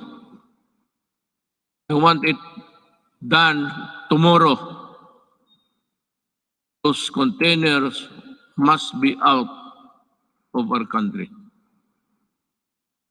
Pag hindi, kayong lahat, all of you in custody, I'll fire you. That is a good ground for dismissing people for accepting the garbage. Kaya,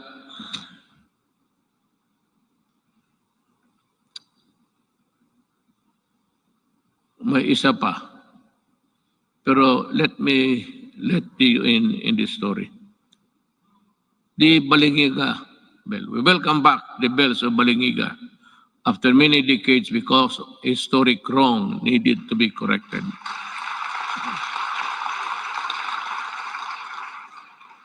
The deal was, I would say, I am in bad faith. Sigurado yan. I will admit it. But this is the real story. The Americans, former soldiers, war veterans, went to see me, I think it was in Aguinaldo, and some military men. And in no uncertain terms, they said that you have been invited by Trump to go to America. Have you decided to go there? I said, no. Why? Because I do not like the way that you are treating my country. Why? I said, for one, and there was the clamor now of Balingiga. You return the bells of Balingiga. So that's a war really sacred also to the soldier. Then it is more sacred to us in addition to the religion, the Roman Catholic Filipino Church, the church. Sabi nila, why would to make a deal? Si Hogan, he is around. He's a CIA agent. Sabi niya, isauli namin, pupunta ka, because I said earlier in my presidency, there will never be a time that I will go to America. Itong mga media mahilag mag-udyok eh. Ganon, bakit ka hindi punta? O arte mo lang yan. Sabi ko, then you watch me. Gusto ninyong malaman. Sabi ko sa Amerika, yes, I might consider going to America. So well then. O sabi ko, work on it. Ano in just 2 months time, they told me that the ship carrying the Balingiga bells are on their way. To deliver it to Quezon. You remove it, you put it back there, kayo mismo. So tulong-tulong sila doon, nabalik na. And Hogan said, so when are you going to go to America? So I do not have the time. But I will go there. nung malapit na, hindi na talaga ako pumunta sa, well, how about your promise? Well, I lost time to do it. I cannot do it now. Pero talaga, in my mind, and the Americans might know it, there was never in my mind a trip to America. Yung Balingiga, sabi ko, you massacred one barangay, baryo noon, women and children and all. Pinatay nila lahat. Because that bell, Balingiga was used to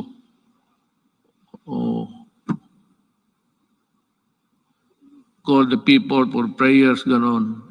Sa simbahan yun eh. So yung ginawa nila, every time it is used, the Americans knew that it has a great significance to the Filipinos, the Balangiga. After the massacre of one barangay, how many at the time we would never know. But it was said, isang baryo. No barangay ngayon, baryo noon yan eh. Barrio is an American word. The barrio. They also call the small places in Mexico barrio. The Americans borrowed it from the Spaniards, barrio. So sabi ko, blood, you really got it at the expense of the blood of Filipinos. I do not hurry me up. If I go to America, it will be in my own time. Pero actually, wala ako. I have not been to America for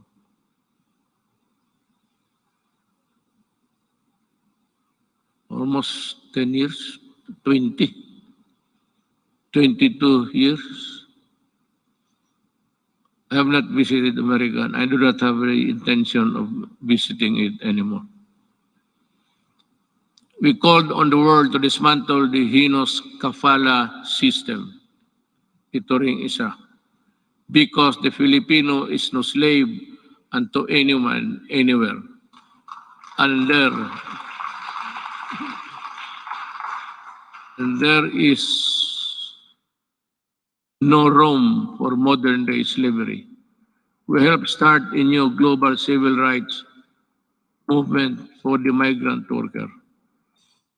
And we asserted the arbitration ruling on the South China Sea clearly and in no uncertain terms, bilaterally, and the ASEAN, and finally at the United Nations General Assembly. And let me talk about that. I said in the September of last year, the arbitral award is now part of the international law and beyond compromise and beyond the reach of the passing governments to dilute, to diminish, or abandon.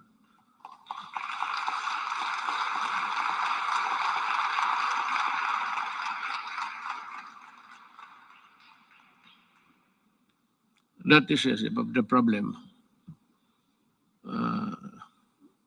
We would like to just to everybody in the Middle East.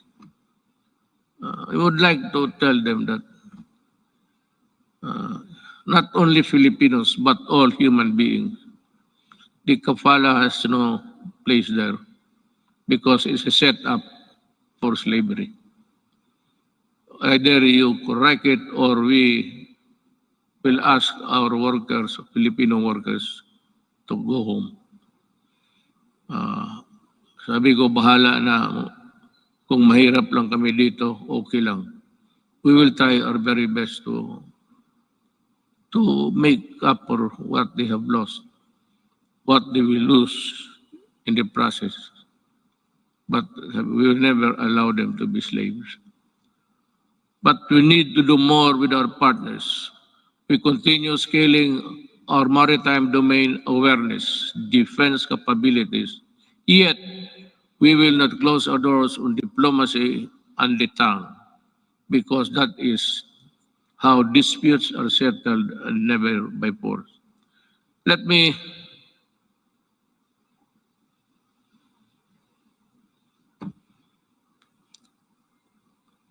alam mo, I respect the opinion. You should be aware by now of how I talk, especially on matters of crucial matters that involves the country. Ito bang arbitral ruling? I've said it I think in the later part of the speech. I said that what's your problem in the arbitral ruling? America and some Filipinos, brilliant Filipinos, I would say, keep on pushing for something which I really do not know. I have made a speech before the UN. Nakasumplo rin, nandito lang ako. Hindi ako pumunta doon. But in that speech, I laid down the bare, sabi ko, ng ating administrasyon. Ano pa ang gusto ninyo? What will I do with a document that is not bind China because they were never a part of that arbitration? There was really no arbitration at all because it was only the Philippine side was heard. Well and good. But ito ngayon, that there is the arbitral ruling, you know, I do not want to insult these people pushing me for something more than what I can handle. At anong gusto nila makipagira? Do something. What do something? Do you want war against China? Well, I'll tell you, even on the coast beach of Palawan, before you can take off, the missile of China would be there in about 5 or 10 minutes. It would be a massacre if I go and fight a war now. We are not yet a competent and able enemy of the other side. So what I did was I was just being nice to them. But for some people to say that I was helped by China in being president, these idiots, really. I will never do that. Hindi na bali ako, hindi ma-presidente, hindi talaga gagawin yan. To be, what? Receiving money from China to buy votes? They said that they help. Maybe in some Chinese communities, the gossip going around was that support Duterte. But the whole of the Chinese community in the Philippines went for me. Why?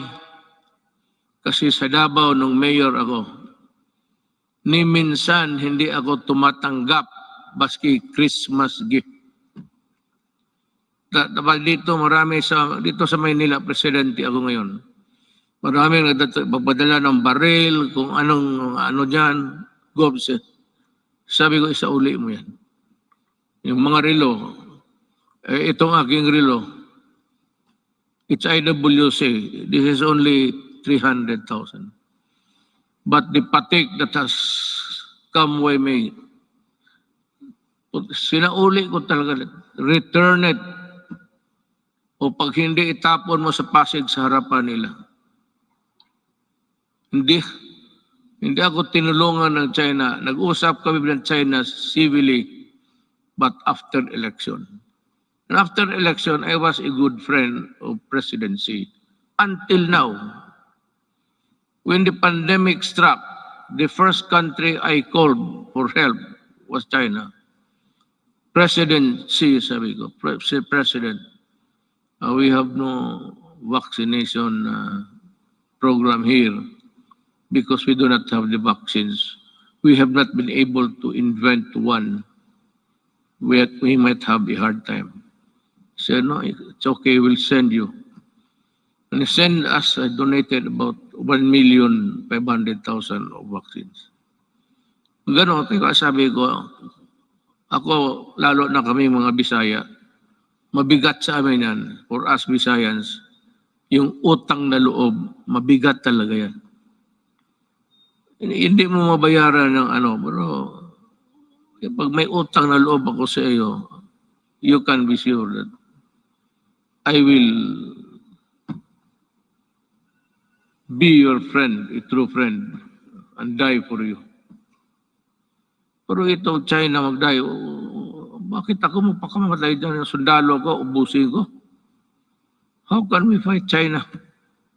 Do we have the weapons? Do we have the everything? Now comes America. They say that if the attack is against the Philippines, they will defend. But they issued a statement that America does not meddle in conflicts involving the boundaries of other nations. And if America has to go to war, you would have to go to Congress to get, American Congress to get that authority to go to war. That is why many presidents, hindi na lang, it was just not an error, a mistake, a malicious mistake. No president has ever been punished for being, attacking nations, getting into a fight with nothing. And if they come here, well, ang problema kasi nandito na yung balingiga, sa uli na lang natin, uli. Maybe I'll just return pag ito eh.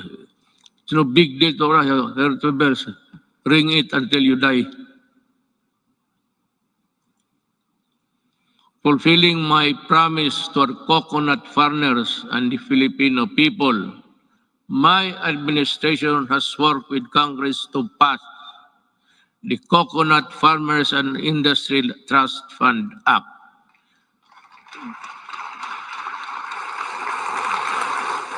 We have returned also the cocoa levy funds to its true and rightful owners, our coconut farmers. The fund is now worth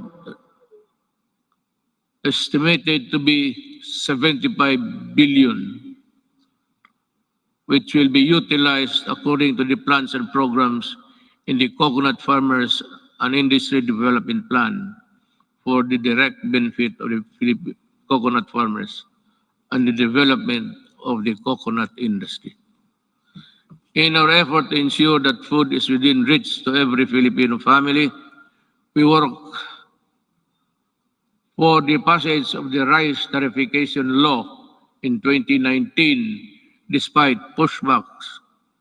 This resulted in the stabilization of rice supply and food prices and the proceeds from the tariffs that enabled us to provide our farmers with modern machineries that increase their yield and sustaining growth agricultural production. We also fulfilled our promise to improve free irrigation. That was the first promise I made in San Miguel, Bulacan when I was campaigning. The farmers invited me to go into the farms inside San Miguel, Bulacan. And we had a sort of a meeting, And the first thing that they were complaining about was the severity of the irrigation, that they have to pay 5,000 every month, every year. So sabi ko, I will work on it. Free Irrigation Service Act of 2018 is a product that now lowers the cost of agricultural production, especially for farmers. We also work to ensure that households have adequate supply of clean water, potable and affordable water. It's more than a commodity. It is vital. It is a vital public good. This is why I used my political capital to fight vested interest behind disadvantageous water service contracts that burden consumers with unjustified water rights prices increases. With the signing of this concession water agreements, concessioners consumers will be protected at least until 2037. Ganito yan eh. There is this concessionaire, dalawa. Ayoko na lang I will not mention names. Pero this is really what's happened. Ang dalawang concessionaires, one in the south and the other one is north.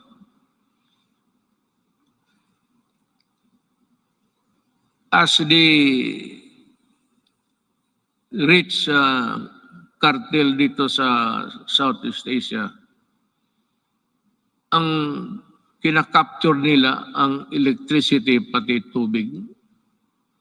Dito sa tubig, in this contract with water concessionaires, we made so many concessions that really, sabi ko, if you look at the contract and look at the anti-graft law, talagang it's all anti-graft.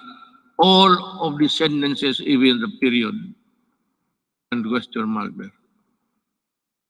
Bakit? Sila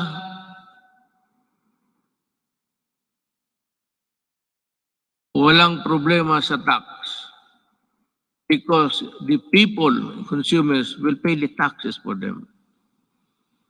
Sila kung malugi, sabi na,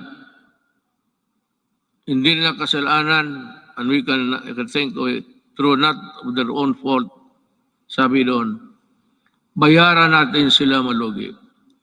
We pay for the tax corporation nila. At sila ang mag-decide kung i-increase nila o i-decrease nila ang water prices.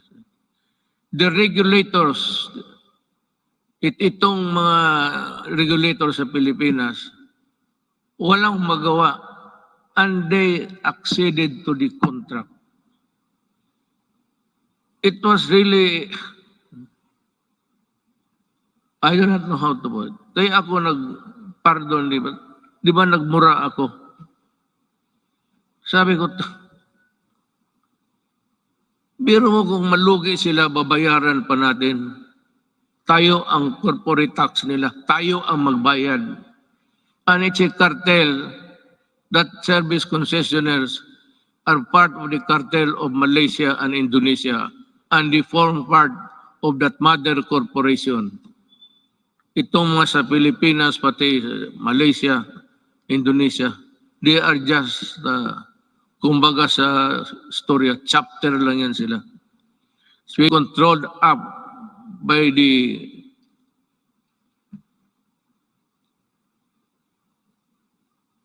kasabi ko, wala ito. I told them, I told Dominguez, tell them that I am no longer honoring the contract. Meron pa doon, payment of itong tax, water treatment plant to be constructed in the Harrison Plaza site. Yun ang pinirmahan natin. So 1997 up to the present, or up to the month that I do my top, nagbabayad, ewan ko kung ano nagbabayad, there's a, sa water bills ninyo for enhancement of quality of water. Ang ibig sabihin, water treatment. And they were collecting since 1997. So until now, how much of the Filipinos' money are with them for nothing, not even for a song? Kaya ako, if there is something, hindi naman proud, but if there is something someday that my children will say, what have you done for my country? Sabihin ko, sila. Talagang inupakan ko sila. Sabi ko, ayaw ninyo? You do not want it? Well, okay. I will just confiscate your system and call the military to operate it. I will exercise the eminent domain and expropriate all of your assets here. Kasi gagawin ko.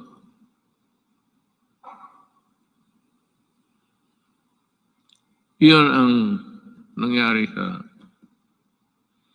So that sinabi ko sa military in one of our meetings immediately after that incident, I said,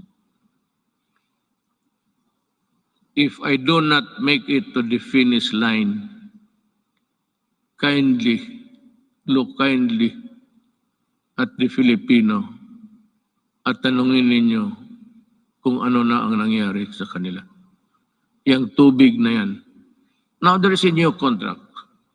I have not yet, I have to thoroughly digest it inside. I have to absorb it, every word of it, that the Filipino is protected. Pag nandiyan na yan, then I will sign. But I will not forget. I'm telling them the crime is there already. And any Filipino who would want to go after you can. Sabi ko, I will not free you. I will not, there's no waiver in your, I will never allow that. Just make a new contract. Just realize every day that I can call you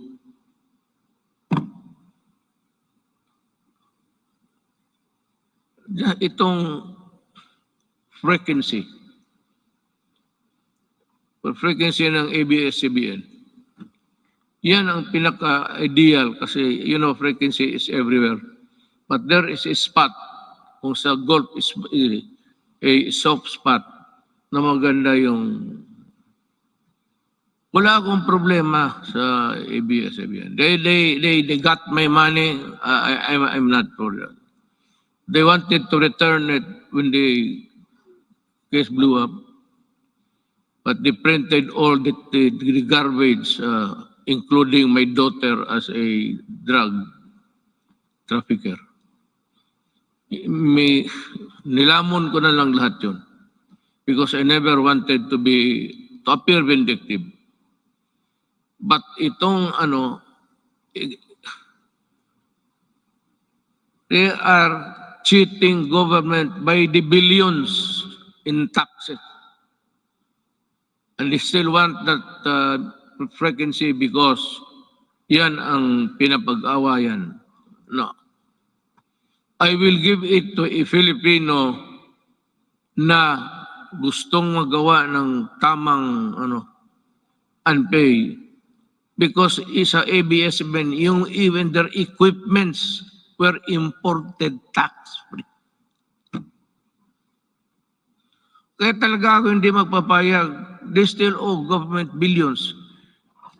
In the contract dyan sa nakalagay doon, 4 hectares.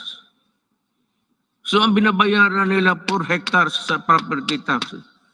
Suppose occupying 40 hectares. That complex there. Pero ginamit nila na papel, yung 4 hectares. Yun lang ang binabayaran nila. Kung hindi ba naman, kaya ko sila naway. Well, our micro, small, and medium enterprises or MSMEs constitute 99.6% of our country's businesses and are vital to economic activity, job creation, and poverty reduction. Iparamdam natin ang ating malasakit sa maliliit na negosyante sa pamamagitan ng Pondo sa Pagbago at Pag-asenso Program since 2017. Meron na tayo. We have the program. The program has provided over 219,000 underprivileged microeconomic entrepreneurs with an alternative to the exploitive lending 5-6. Yan ang nakaano sa, you know what? Maybe I have to go to, if need be, I have to go to India. Yung 5-6 nila ng Turko, tinatawag ng Turko, kung maghiram ka sa kanila ng 10,000, pahiramin kanyang, hindi pera 10,000, 6,000, 7,000 lang. And the others, mga refrigerator or the things that you do not even need in the house. Bilhin mo sa kanila, sala set, lahat na. That is part of the money. You do not want the furnitures, the refrigerators, they won't give you the... Kaya ang Pilipino nabuktot, alam mo buktot, naging hunchback na lang sa trabaho, ganun pa man. Kaya ako, sabihin ko itong mga Turko, you better come up with a fair scheme. If you want to go into business, money lending, but not at that usury. Usury 1,000 times. Likewise, to further support development of our micro and small business, we initiated radical reforms in the tax system to ease the taxation burden and increase the net income of lower wage earners and small businesses. Thanks to Congress.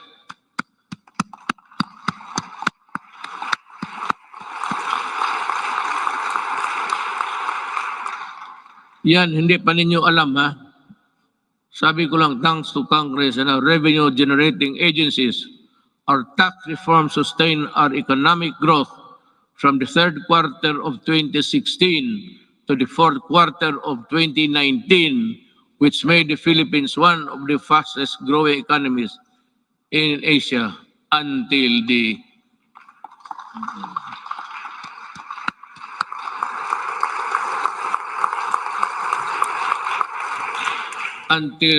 pandemic scores. Yan talaga ang, well, I don't know what's the plan of God. That is something which hit us right in the heart. We see there's no way of telling when this virus would disappear from the planets of the earth. We can only pray to God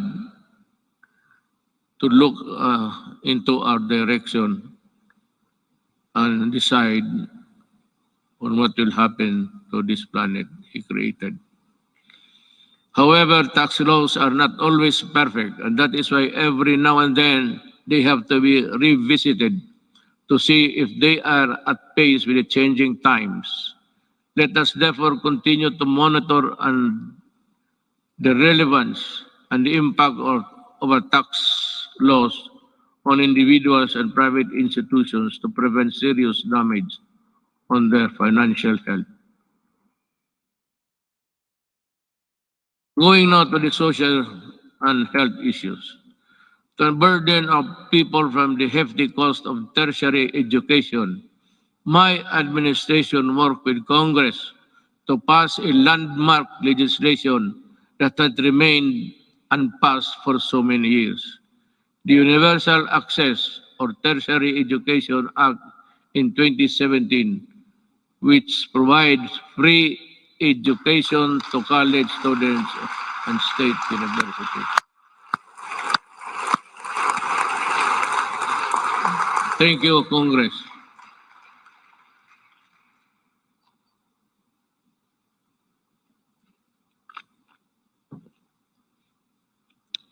We also passed the Universal Health Care Act in 2019.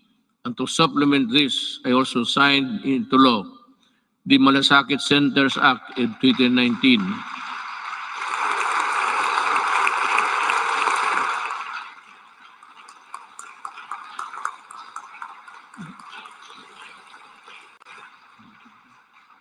Kasi ganito yan eh. Pag ang pobreng Pilipino na sa ospital, magpunta pa siya doon sa kung saan makahingi ng tulong. So, ang ginawa, just like in Davao, ginawa namin, yung lahat na kailangan, yung internal revenue kung nandyan, business permit, dyan na lang sa isang lugar, medisina, kunin nila. Dyan mismo sa hospital. Hindi na sila maglakad-lakad. And to me, that is one of the most, let me find the right word, a poignant act of Congress and of the Executive Department.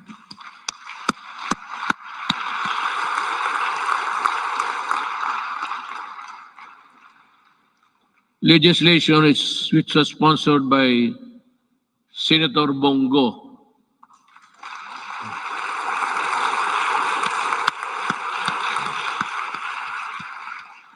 If you feel like standing up, you can, Senator.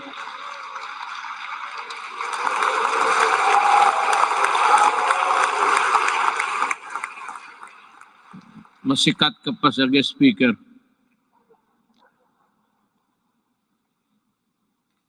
Unburden our peoples with the tedious process of going to various agencies and offices in order to avail assistance from government.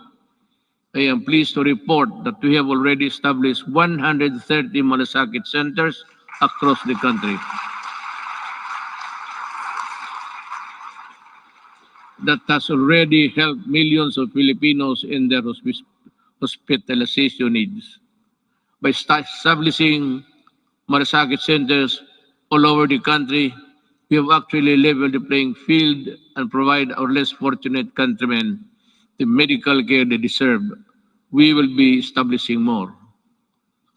God willing, if we are still around. Sa pagtatag ng Malasakit Center, hindi po kailangan lumapit at humingi ng tulong sa iba't ibang ahensya ng gobyerno. Ang gobyerno na ang lumalapit sa tao.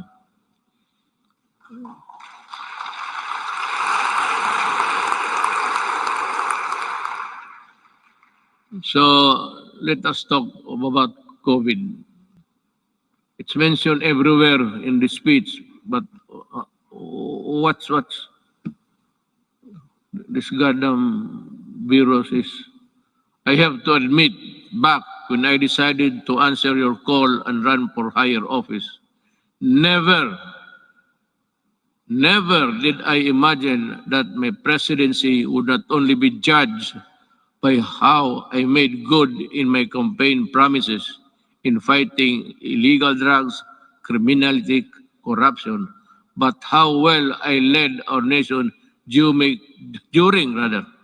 the global pandemic. Hindi na ako makapronounce ng buti, baka mayroon na ako.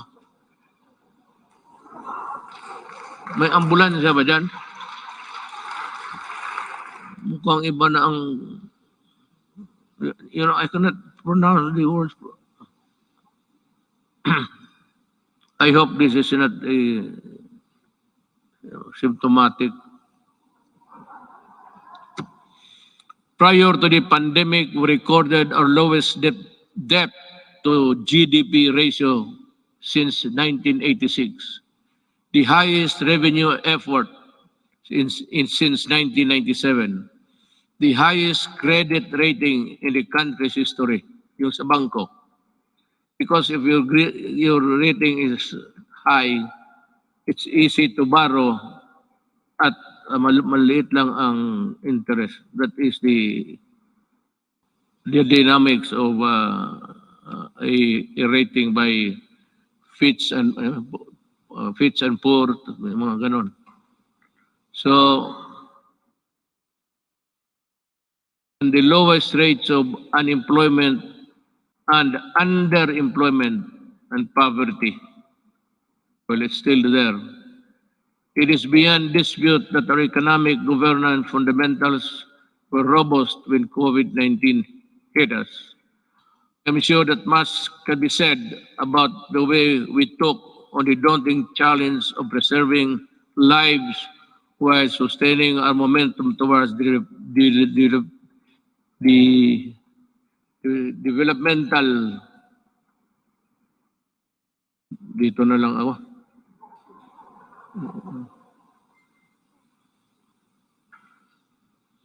Goals, naturally, we prioritize saving lives. Buhay muna bago ang lahat. Ibig sabihin, inuna natin yung gastos, yung pera natin sa pandemic. Kinuha ng lahat ng mga budget. Si Dominguez yan. Yun ang ginamit ninyo sa Bayanihan 1 and 2. Doon natin kinuha yung pera. We move quickly to safeguard the well-being of every Filipino through preventive and responsive health and safety measures and broad inclusive social amelioration programs or SAP. Thanks to the support of Congress, we launched the most extensive social protection program in our country's history with the Bayanihan passage of Bayanihan 1 and Bayanihan 2.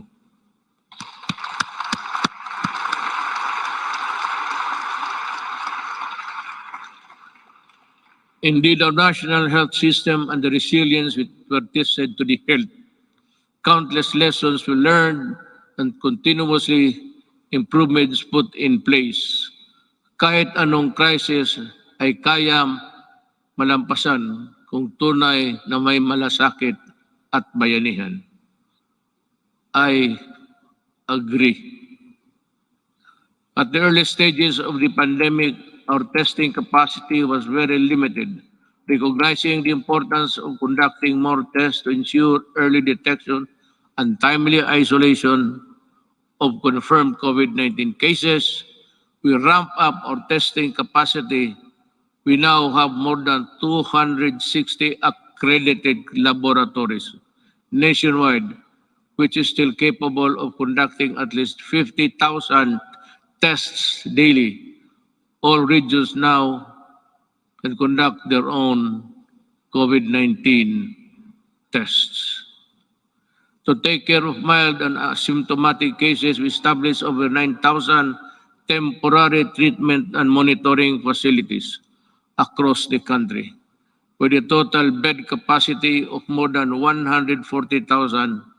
Together with the local government and the private sector, we quickly established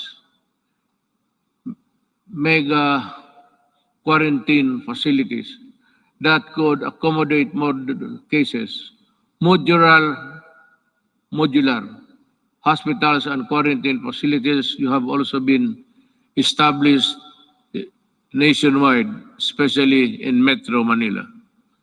For our severe COVID cases, our tireless health workers will continue to ensure that you are provided with the best care round the clock based on the latest development global best practices. Our health experts continue to actively participate in the search for safe and effective COVID-19 medicines. With the help of Congress, kita mo sa lahat, I never said, wala kang magiging ito developed cause the construction of a bridge that is nowhere to be found today. Yung mga, ako sa inyo talaga, with the help of Congress, we passed 13 measures that establish the new and improve the capacity of existing hospitals around the country to provide quality care and services. Our people, especially amid the ongoing pandemic-19.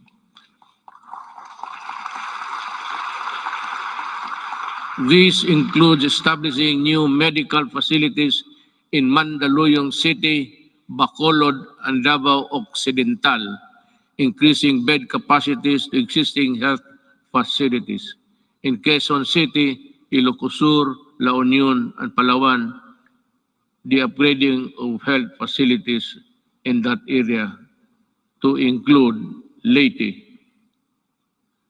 Currently, we have received over 30 million doses of COVID-19 vaccines. We expect to at least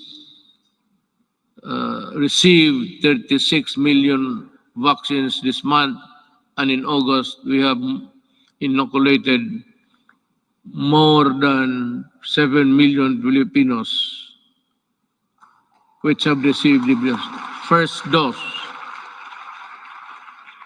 at least 17 million. Well, I think the landscape, the health landscape of the country continues to improve as we, with the continuous approval of COVID-19 vaccines, we are ready to boost further our daily vaccination rate. And I also encourage our local government units to hasten their rollout and strengthen their inoculation program. San Juan City, for one, have vaccinated 70% of their population in a month's time. Saludo ako sa inyo at kay Mayor Zamora. We cannot continue living in the shadow of this potent enemy, especially now that science and medicine has proven that it is possible to live, if not entirely defeat this virus. The health and safety protocols we put in place have proven effective in slowing down the spread of virus. But the best solution is still vaccination. Am I to mataas na ba? Kasi kung mataas na, putulin na lang ninyo itong gumagalaw dito para sabihin ko, wala naman akong mabasa. Pag matagal na, those who want to go home, raise your right hands.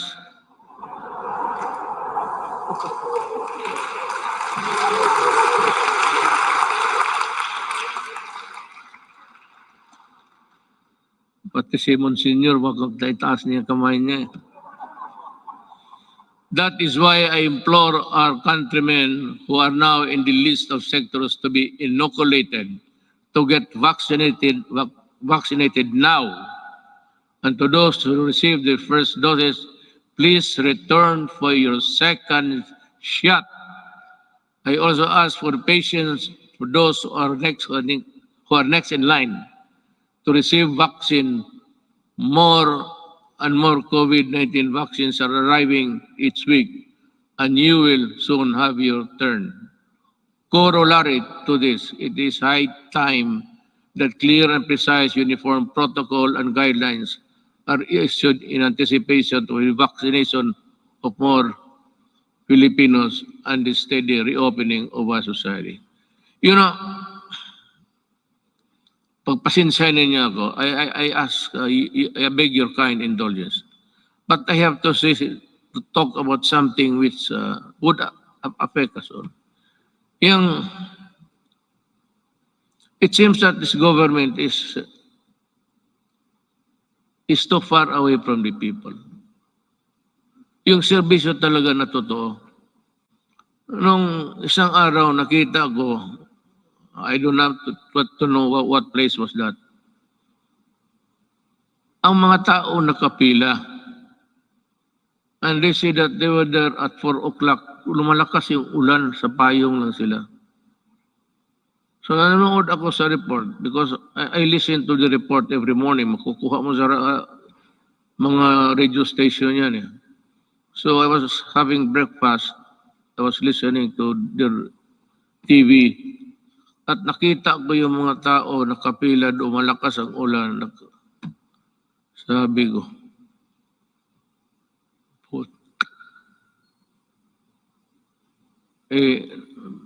doon sa breakfast table, nagmura ako. Pero dito, good boy man ako kay may mga religious dyan. Baga. I just call on the National Task Force Against COVID-19 to see to it that this happens. I mean, the protection. We have spent enormous amounts of resources to build our capacities to overcome this pandemic. We cannot afford more lockdowns, lest our economy bleeds to the point of irreversible damage. Balitan ko, bakit mo papilahin? At sabi kasi doon, libre lahat na, wala nang ano. So nagpuntahan yung mga tao, nagpila, kasi wala nang lista-lista. Pero sabi nung ito, alas 4 pa sila.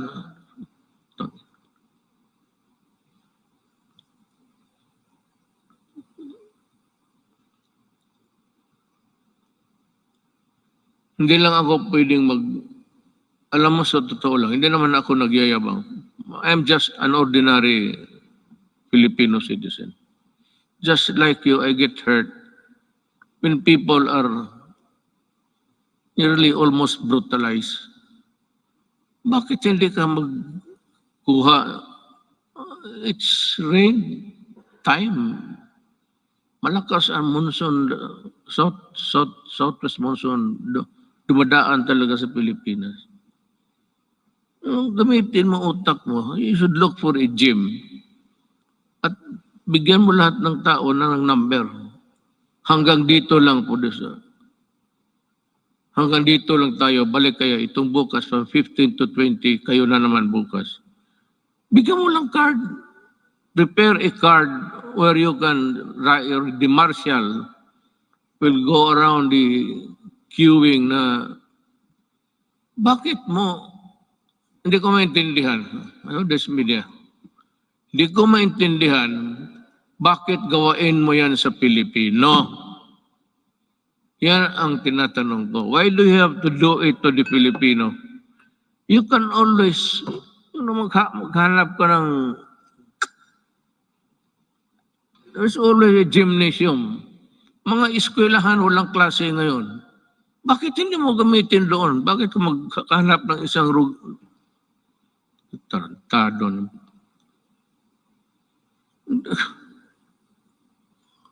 Kaya lang ako, well, it is to my chagrin, because gusto kong lumabas. Itong PSG lang na ito ang, sabihin ko sa inyo, huwag kayong magpresidente.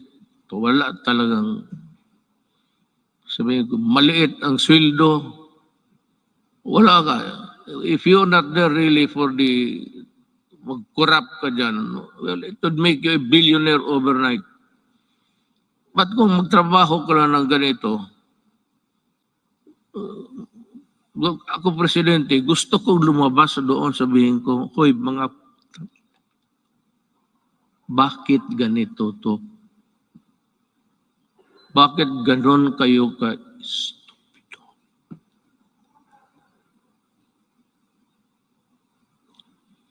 I mean, the Filipino does not deserve it.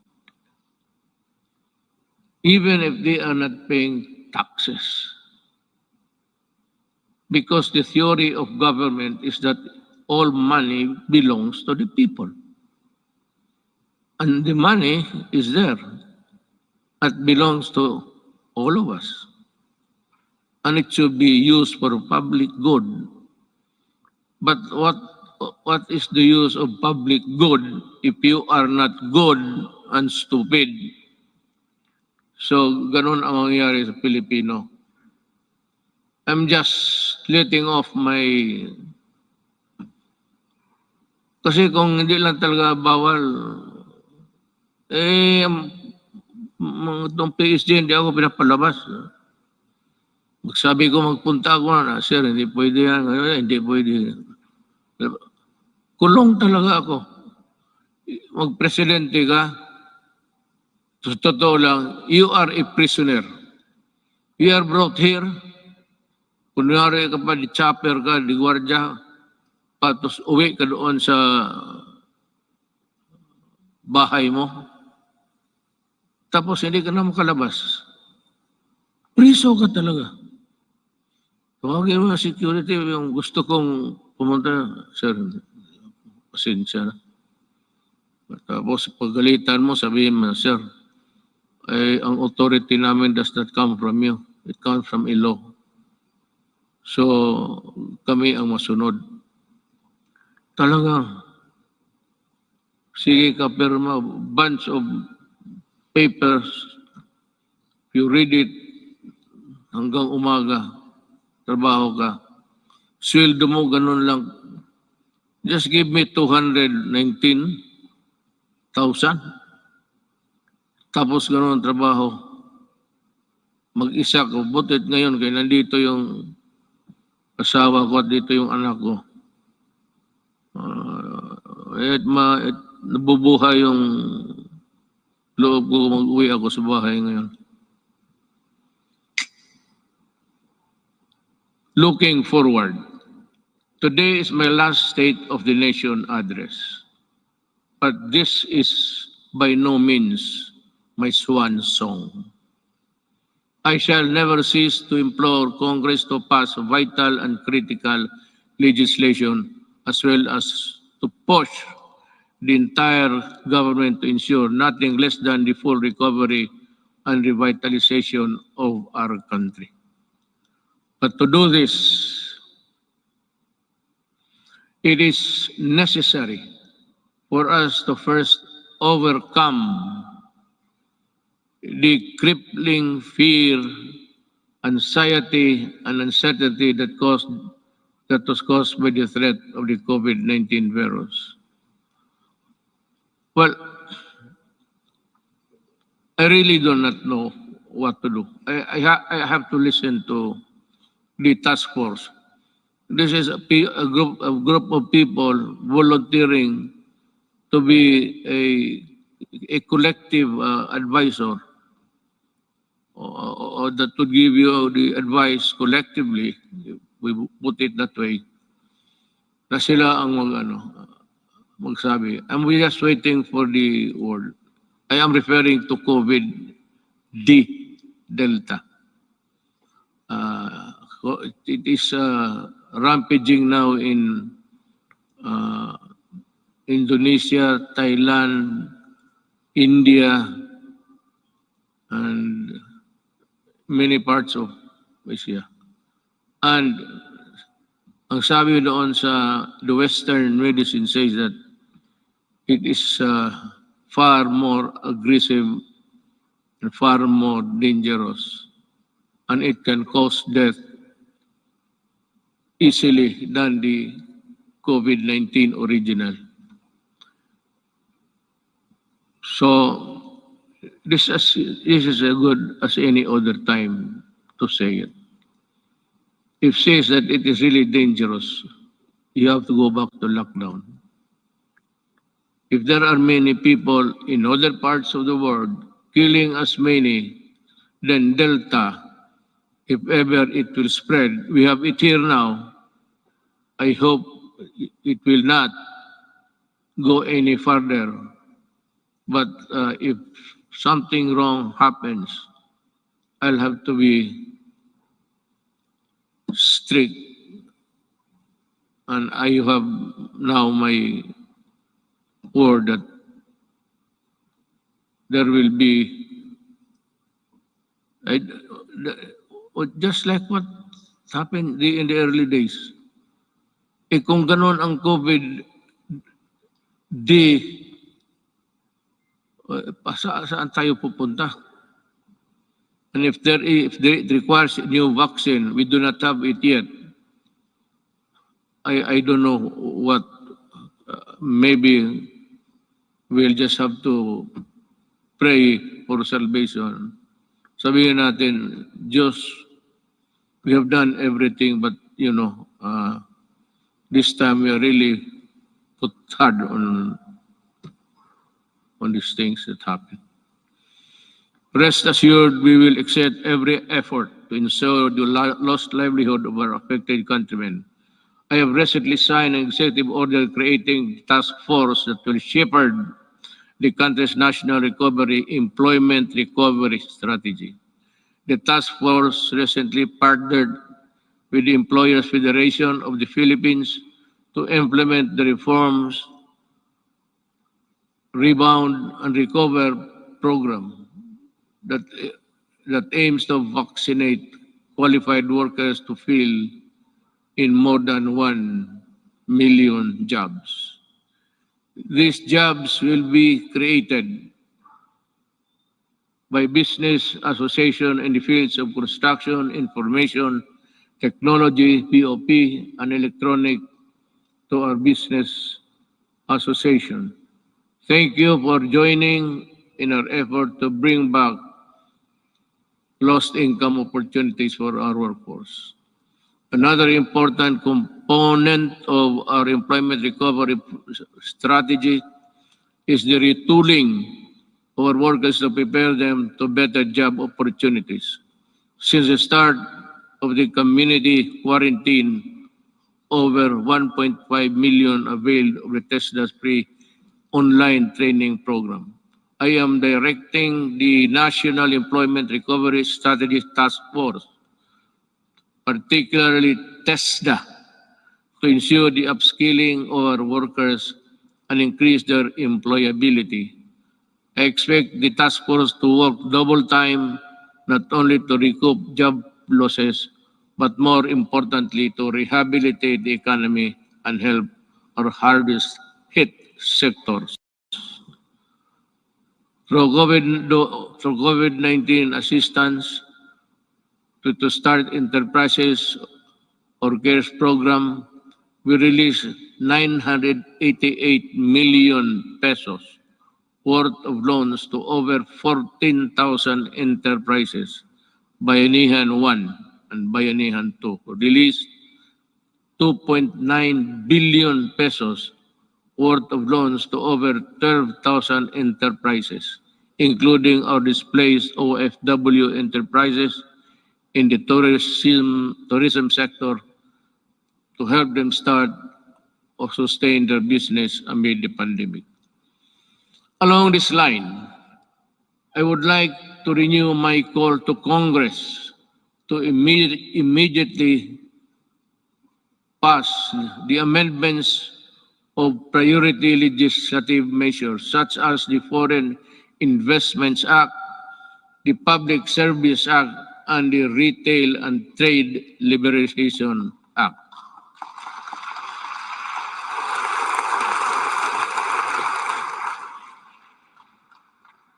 Your applause went well ahead of its realization. You have to work on this, guys, and well, I'm sure that we can have a respite of this contagion in your own little way. Finally, I would like to reiterate my call for Congress again to pass legislation to establish a single agency that shall focus on and respond quickly to the needs and concerns of our OFWs. I pray that our next leaders and our future generations will not squander our natural resources and fight for integrity of our environment in a manner fiercer and more effective than my administration had ever done. The pandemic has taken so much from us as a nation, but like other adversities that tested us time and again, it can never take our courage and resilience and the spirit of bayanihan one, rather bayanihan, and the value of the malasakit are now indelible in us Filipinos. We shall use these gifts to forge ahead towards a better normal. As we come to a point where the risk of COVID-19 transmission can, to a certain extent, be managed, and I'm hopeful that we shall be united in forging ahead towards bringing the country back to its robust growth path. Let me end by adding this particular statements. We are on learning, education, and learning. Despite our inability to conduct face-to-face classes during this pandemic, we remain determined to deliver quality and accessible education to all. Creation of the basic educational learning plan. Community plan enabled uninterrupted learning to students in the basic sector while ensuring the teachers' health and safety and well-being. While the pandemic has demonstrated readiness, resourcefulness, and capability of government to serve the Filipino people through the use of ICT and digital services, it has also shown its inherent deficiencies and weaknesses, as such that I ask Congress to pass an e-governance act that will set up transition of government processes to digital age. I'd like to add something on the protection of our overseas Filipinos. I also ask Congress to pass a law creating the Department of Migrant Workers and Overseas Filipinos. Kailangan po ito because they are suffering they suffered not only yesterday but they are still suffering now with so many inadequacies in both our government response and including the monetary assistance. To ensure that there is a department that is solely focused on addressing the needs and taking care of the welfare of our countrymen abroad. Before I end, let me also touch on the environmental protection. It has also been 13 years since the Supreme Court to Mandamos ordered the rehabilitation of Manila Bay. Unfortunately, no immediate substantial action to comply with the Supreme Court's order was undertaken until 2019, when this administration started its long overdue rehabilitation. As of May 2019, all illegally operating open dam sites surrounding Manila Bay has been shut down, while 151 out of 187 LGUs surrounding the bay have now access to sanitary landfill. Establishments have been forced to comply with environmental laws and ordinances, while those who did not have been closed. As a result, pollutants have been slightly reduced, coliform levels also reduced to its barest maximum, are now at its longest levels in years, if not decades. I urge the DENR to sustain the efforts to continue working with our LGUs to restore Manila Bay to its former glory.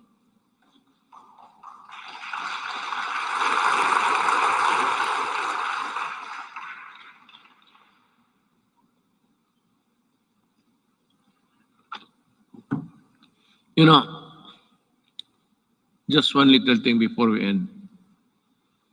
Yung pag-ano sa Manila Bay, where there is the corner where all of the garbage by current, by action of the current. Nandito marami sa likod ng Luneta.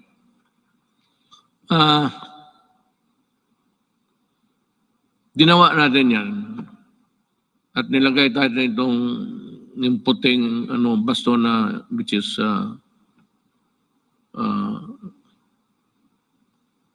scattered into small pieces. Nawawala minsan yan because of the waves.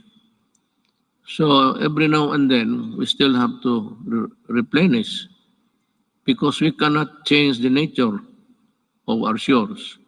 That is how it is. It is not a permanent fixture there, doliform. It is there from the mountains, and we break it down and bring it to the sea. But that would occupy that place, irrespective of there is a high tide or low tide. Nakakatulong yan. At nawawala yan. And the only way to do it is to replenish it until we can think of a good alternative of how we can process the whole thing back to its normalcy. If there was really normalcy at the time or at any other time in the past. On the resilience, again, dinagdag ko na lang ito. So time is good and as any other time again to ask you. In line with this, we hope to pursue the creation of public entities dedicated to managing emerging and re-emerging diseases. I thus fervently ask Congress to enact a law creating the Center for Disease Prevention and Control and the Virology and Vaccine Institute of the Philippines. We must, maski gaano natin kahirap, however poor we are, I think that the Filipinos, given the proper support and the things, the equipment that they have to use, we can, I am sure that the Filipino brain can also process or make vaccines in the future.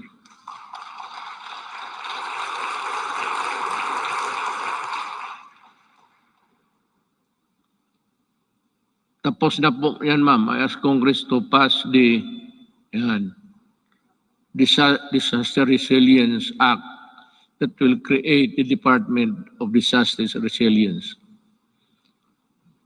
Let us also, pagkatapos ito, ma'am, ikaw yung unang tao na mag-congratulate sa akin, ha? Kaya ako nagka-utal-utal dito dahil sa iyo. Let us also pass the law implementing the Fire Protection Modernization Program to bolster the readiness of our firefighters and ensure their ability to respond to fires and disasters. Related to this, importante ang trabaho ng bombero, maniwala kayo. They must also be there during a disaster happening. Let us also push for the mandatory establishment of education centers in every city, province, and municipality throughout the country, which shall provide the basic needs and assistance to all evacuees during times of emergency. Now, there is now the conclusion. Sabi, ay, salamat. Ito, Pochang Duterte ito. The lights go out for this administration 11 months from now. The work that we started and expected to finish within constitutional time frame of 6 years has been told. Much was so far, but we need not despair. Desperation is a feeling alien to the resilient Filipino. A peaceful and prosperous Philippines is no longer a distant dream, but one that is within our grasp. If our future Filipinos would also do it. If they would continue and would seize the opportunity to work together. Malaki ang papasalamat ng mga kababayan natin, lalo na silang sinasabi na mas panatag ang loob nila ngayon. Hindi na nababahala ang mga magulang na lumalabas ang mga anak nila naglalakad sa gabi.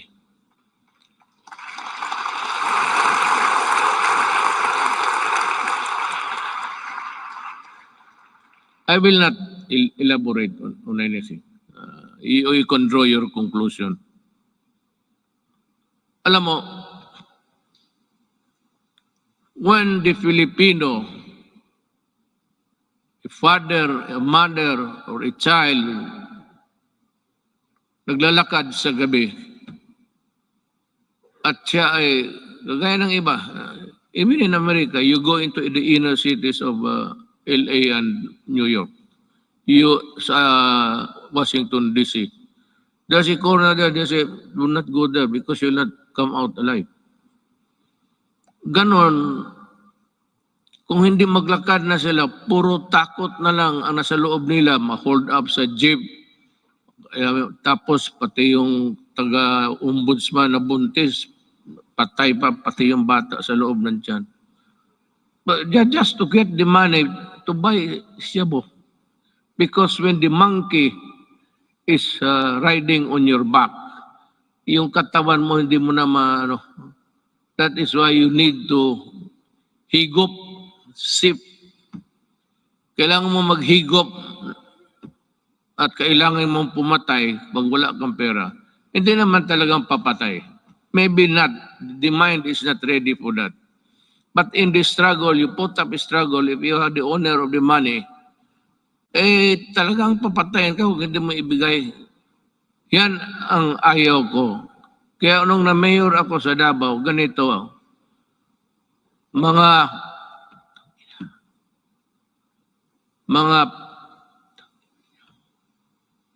umalis kayo sa daan.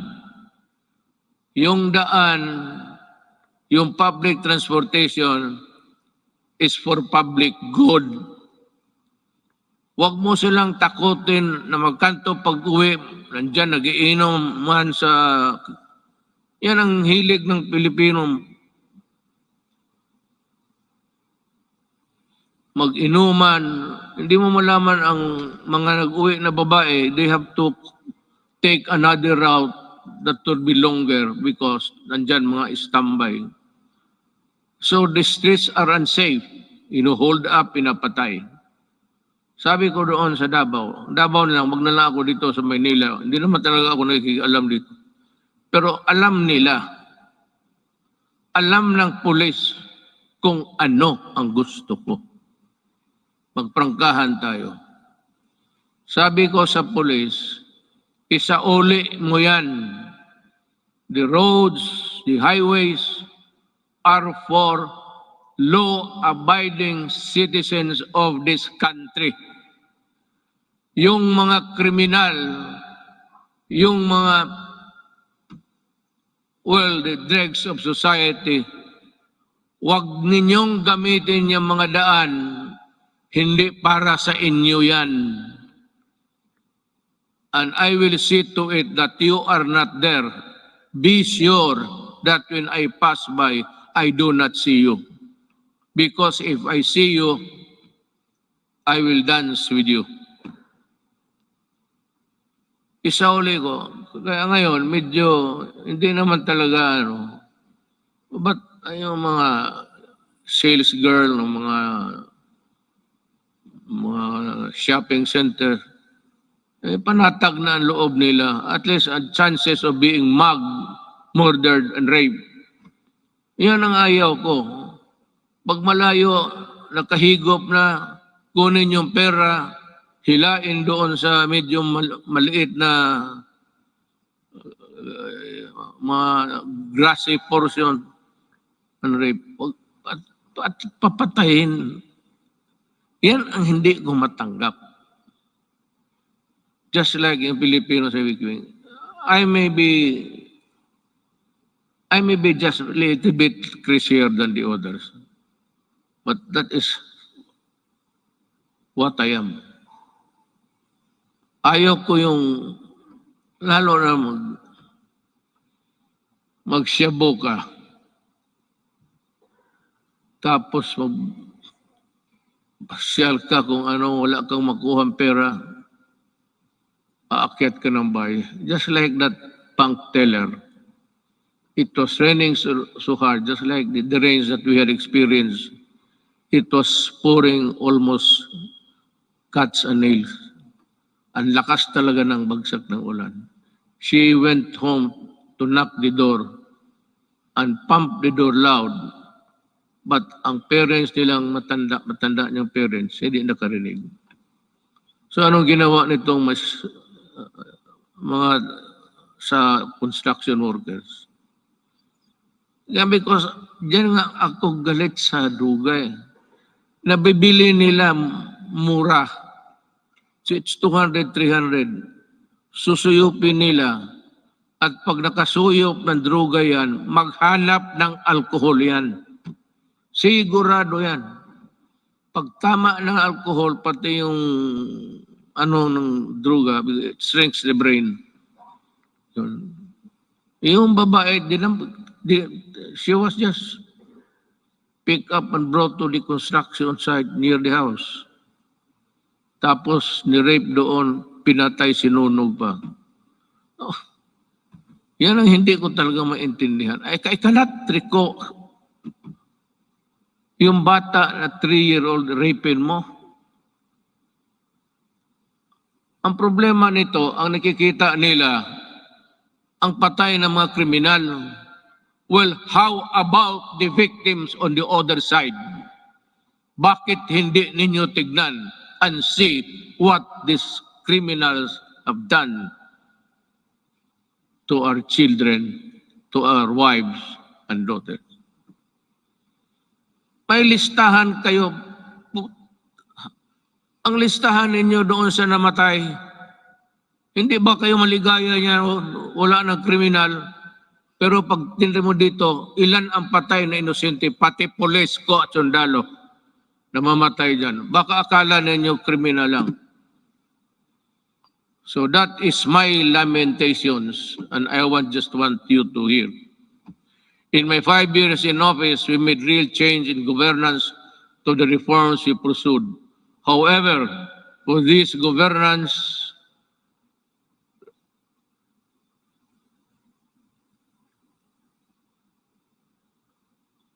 must be sustained and broadened. We need to make, I'm just getting my ear. Naghihingal ako. Baka dito ako mamatay pagka-presidente. Iba na ang pitik ng ano ko ngayon. Ng kasing-kasing ko. Kasing-kasing esposo. To make every public servant responsive to the needs of the people and enjoin every Filipino to assert the right to demand malasakit from their leaders until everyone lives with dignity, well-fed, educated, healthy, secure, disciplined, and empowered to contribute to the national development. I will not forever be president. But ang kulang sa Pilipino is assertiveness. Pag mayroon kayong transaction at hingian kayo, ang sabi ko sa inyo, ito ang payo ko. Murahin mo, sabihin mo, nagtatrabaho kayo at kami dito. We are following papers and you are sitting on your ass on it. Kaya dito sabi ko, makinig kayo lahat ng Pilipino, total last SONA ko ito. Pag may mag-follow up kayo, permit, clearance, at maghingi ng pera, murahin ninyo. Sabihin ninyo, yan, sabi ni Duterte, sampaling ko kayo kasi ako nagbabayad ng buwis. Bakit ginaganito ninyo? Anto di mga Pilipino, hindi naman lahat. Tayong magtatrabaho sa gobyerno. You know, I mean, it takes you 1 month to process a paper. Takes you patos pabalik-balik yung tao. Pag ang tao bumabalik, 2, 1, 3, then there is corruption there. Murahin mo at kung maari, pahiramin kita ng pangkulam para kulamin. Ganun talaga. I'm just warning everybody. There's still 1 year to go. In about 3 days, lagyan mo ng papel, bumalik ka dito at this hour on Thursday. At pag gano'n, pakita mo yung papel, hanapin yung papel ibigay. Yan ang gamitin ninyo. For all the local governments also, in my cabinet, it's 30 days. Walang extension. All. Sabi ko, reduce the signing authority from 6, 7 to only 1 or 2. Hindi naman kailangan. Hindi kailangan nagpirma lahat ng empleyado dyan. 1 or 2, yung iba mag-process lang. But if you cannot process it also in so many days, in Davao, if it is a clearance which is long overdue, hindi mo na pwedeng ibigay doon sa tao. Ibigay mo sa akin at tanungin kita mo, bakit inabot ka ng ganitong? Wala, there's no other conclusion.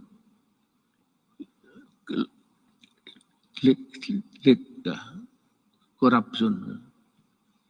Kagaya, what is true in Davao is true for the entire Philippines.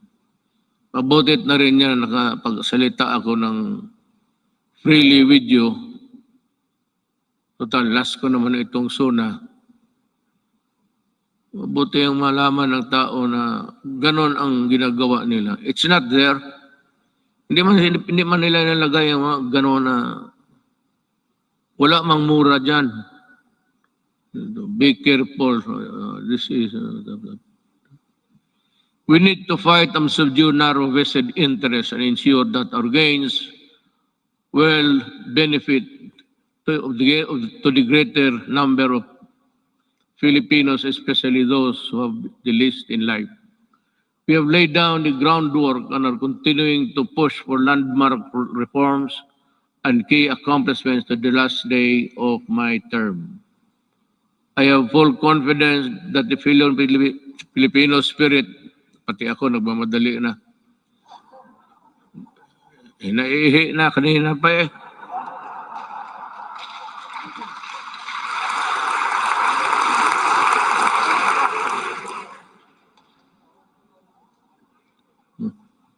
It's a natural human biology, so what's the big deal? Bakit kayo magpakpak kung napaihi na ako? Sa bagay, alam ko rin, nahiya kayo magtindig. Puno ang pila nito pagdating sa CR maya. I have full confidence that the Filipino spirit will persevere and triumph together. and together let us rise as a nation. Thank you.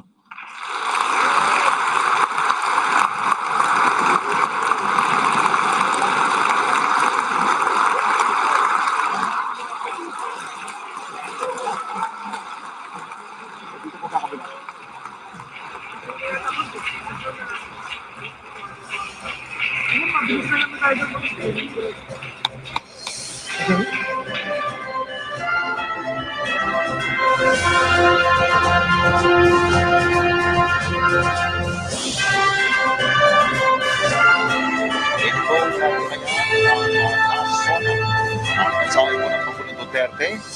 Bagamat ito po ay huli niyang ulat sa bayan at sa Kongreso, laman naman po ng kanyang talumpati at mensaheng maging patuloy tayong matatag at madaling makaahon po sa epekto ng pandemya.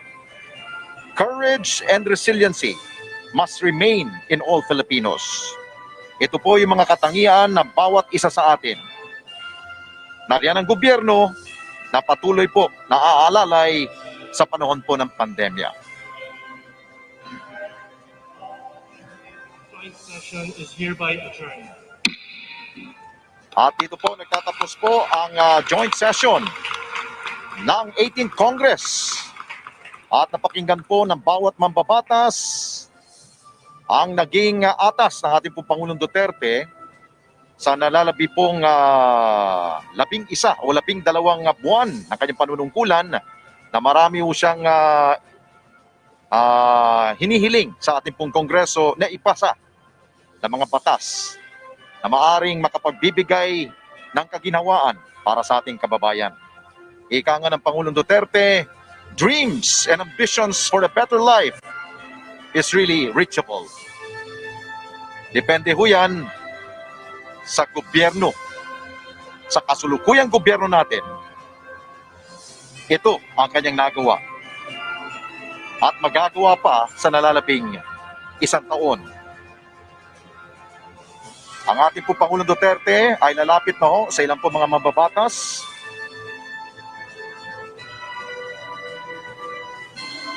Nagpasalamat at nagbibigay pugay sa 5 taon po niyang panunungkulan at may nalalabi pang 1 taon.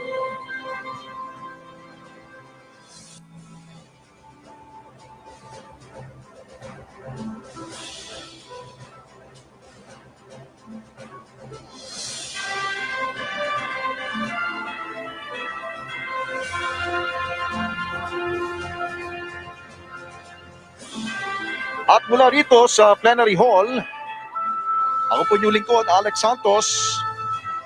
Kasama ko po si Angelic Lazo at Aljo Bendijo. Inyo pong natunghayan ang State of the Nation address ng Pangulong Duterte taong 2021. Punta na natin, balik sa studio, sina Erwin Tulfo at si Yusek Rocky Ignacio. Alam mo, Yusek Rock, maraming nabanggit ni Pangulo yung kanyang ikang accomplishment. Yes. Tsaka yung mga inaasahan niya, isa yung sinasabi niya, hiningin sa Kongreso, yung priority bills. Yes. Kasama na roon yung Department of Migratory Workers. Yes. O yung parang Migrant workers. Oo. para sa mga OFWs natin. At marami pang iba na hinihingi siya. Yes, ang sinabi nga niya sa Congress na magpasa ng single parang agency na tututok sa kailangan ng mga OFWs. Naging malawak din ang pagtukoy ni Pangulong Duterte sa relasyon ng Pilipinas at ng China. At sinabi nga niya na hindi naman nakatutok sa West Philippine Sea ang tulungan ng dalawang bansa dahil inamin niya na mismong China ang tumulong sa Pilipinas kaugnay ng bakuna na kailangan natin ng panahon ng pandemya. Exactly. Tapos marami pa siya mga, not really doon sa mga accomplishments niya, kundi yung mga what he wanted, pakiusap niya sa Kongreso na because there's only 11 months left or few months left. So, nakikiusap siya sa Kongreso na ipasa yung mga iba't ibang bills na ika nga na nakalatag ngayon dyan sa Kongreso. So, Actually, tinitignan ko kanina, ginugel ko. Mukhang siya na yata ang may pinakamahabang SONA sa lahat simula ng panahon ni dating Pangulong Ferdinand Marcos. Kasi ang pinakamahaba na pala in terms of minutes, si Pinoy dati at 139 minutes. So siya ngayon almost 3 hours, mga almost 180. So nalagpasan niya na parang mga 40 to 50 minutes longest. Pero ayun nga, yung last State of the Nation address niya. Kasi nagdi-deviate siya. Sabi mga kanina, tama ka, according to Secretary Martin, 59 minutes lang. Pero nagdi-deviate siya dahil may mga topics siya na ini-stress Yes. pa. Oo. At katulad ng mga nakaraang SONA ng Pangulo, hindi nawala yung kanyang mahigpit na laban kontra illegal na droga. At dito nga niya ay hiniling niya sa Kongreso na magpasa ng free legal law na tutulong dito sa mga taong uniformado na mabigyan sila ng assistance sa panahon na kanilang pagganap sa tungkulin na tutulong sa kanila. At sinabi nga niya na although napakalaki ng naging hamon sa kanyang administrasyon dahil para sa kanya unpolluted yung kanyang adhikain o kanyang katapatan na talagang pagandahin ang takbo ng Pilipinas, subalit talagang nandun yung mga maraming hamon na kanyang kinaharap na kabilang na nga dito yung pandemya at yung lawak ng dapat maging laban kontra illegal na droga. Alright. Mamaya-maya susuriin natin Yusek Rock at Bayan ang naging laman ng talumpati po ng Pangulo sa pagbabalik siyempre ng pamana ng pagbabago, ang special coverage ng PTV sa 2021 State of the Nation Address ni Pangulong Duterte.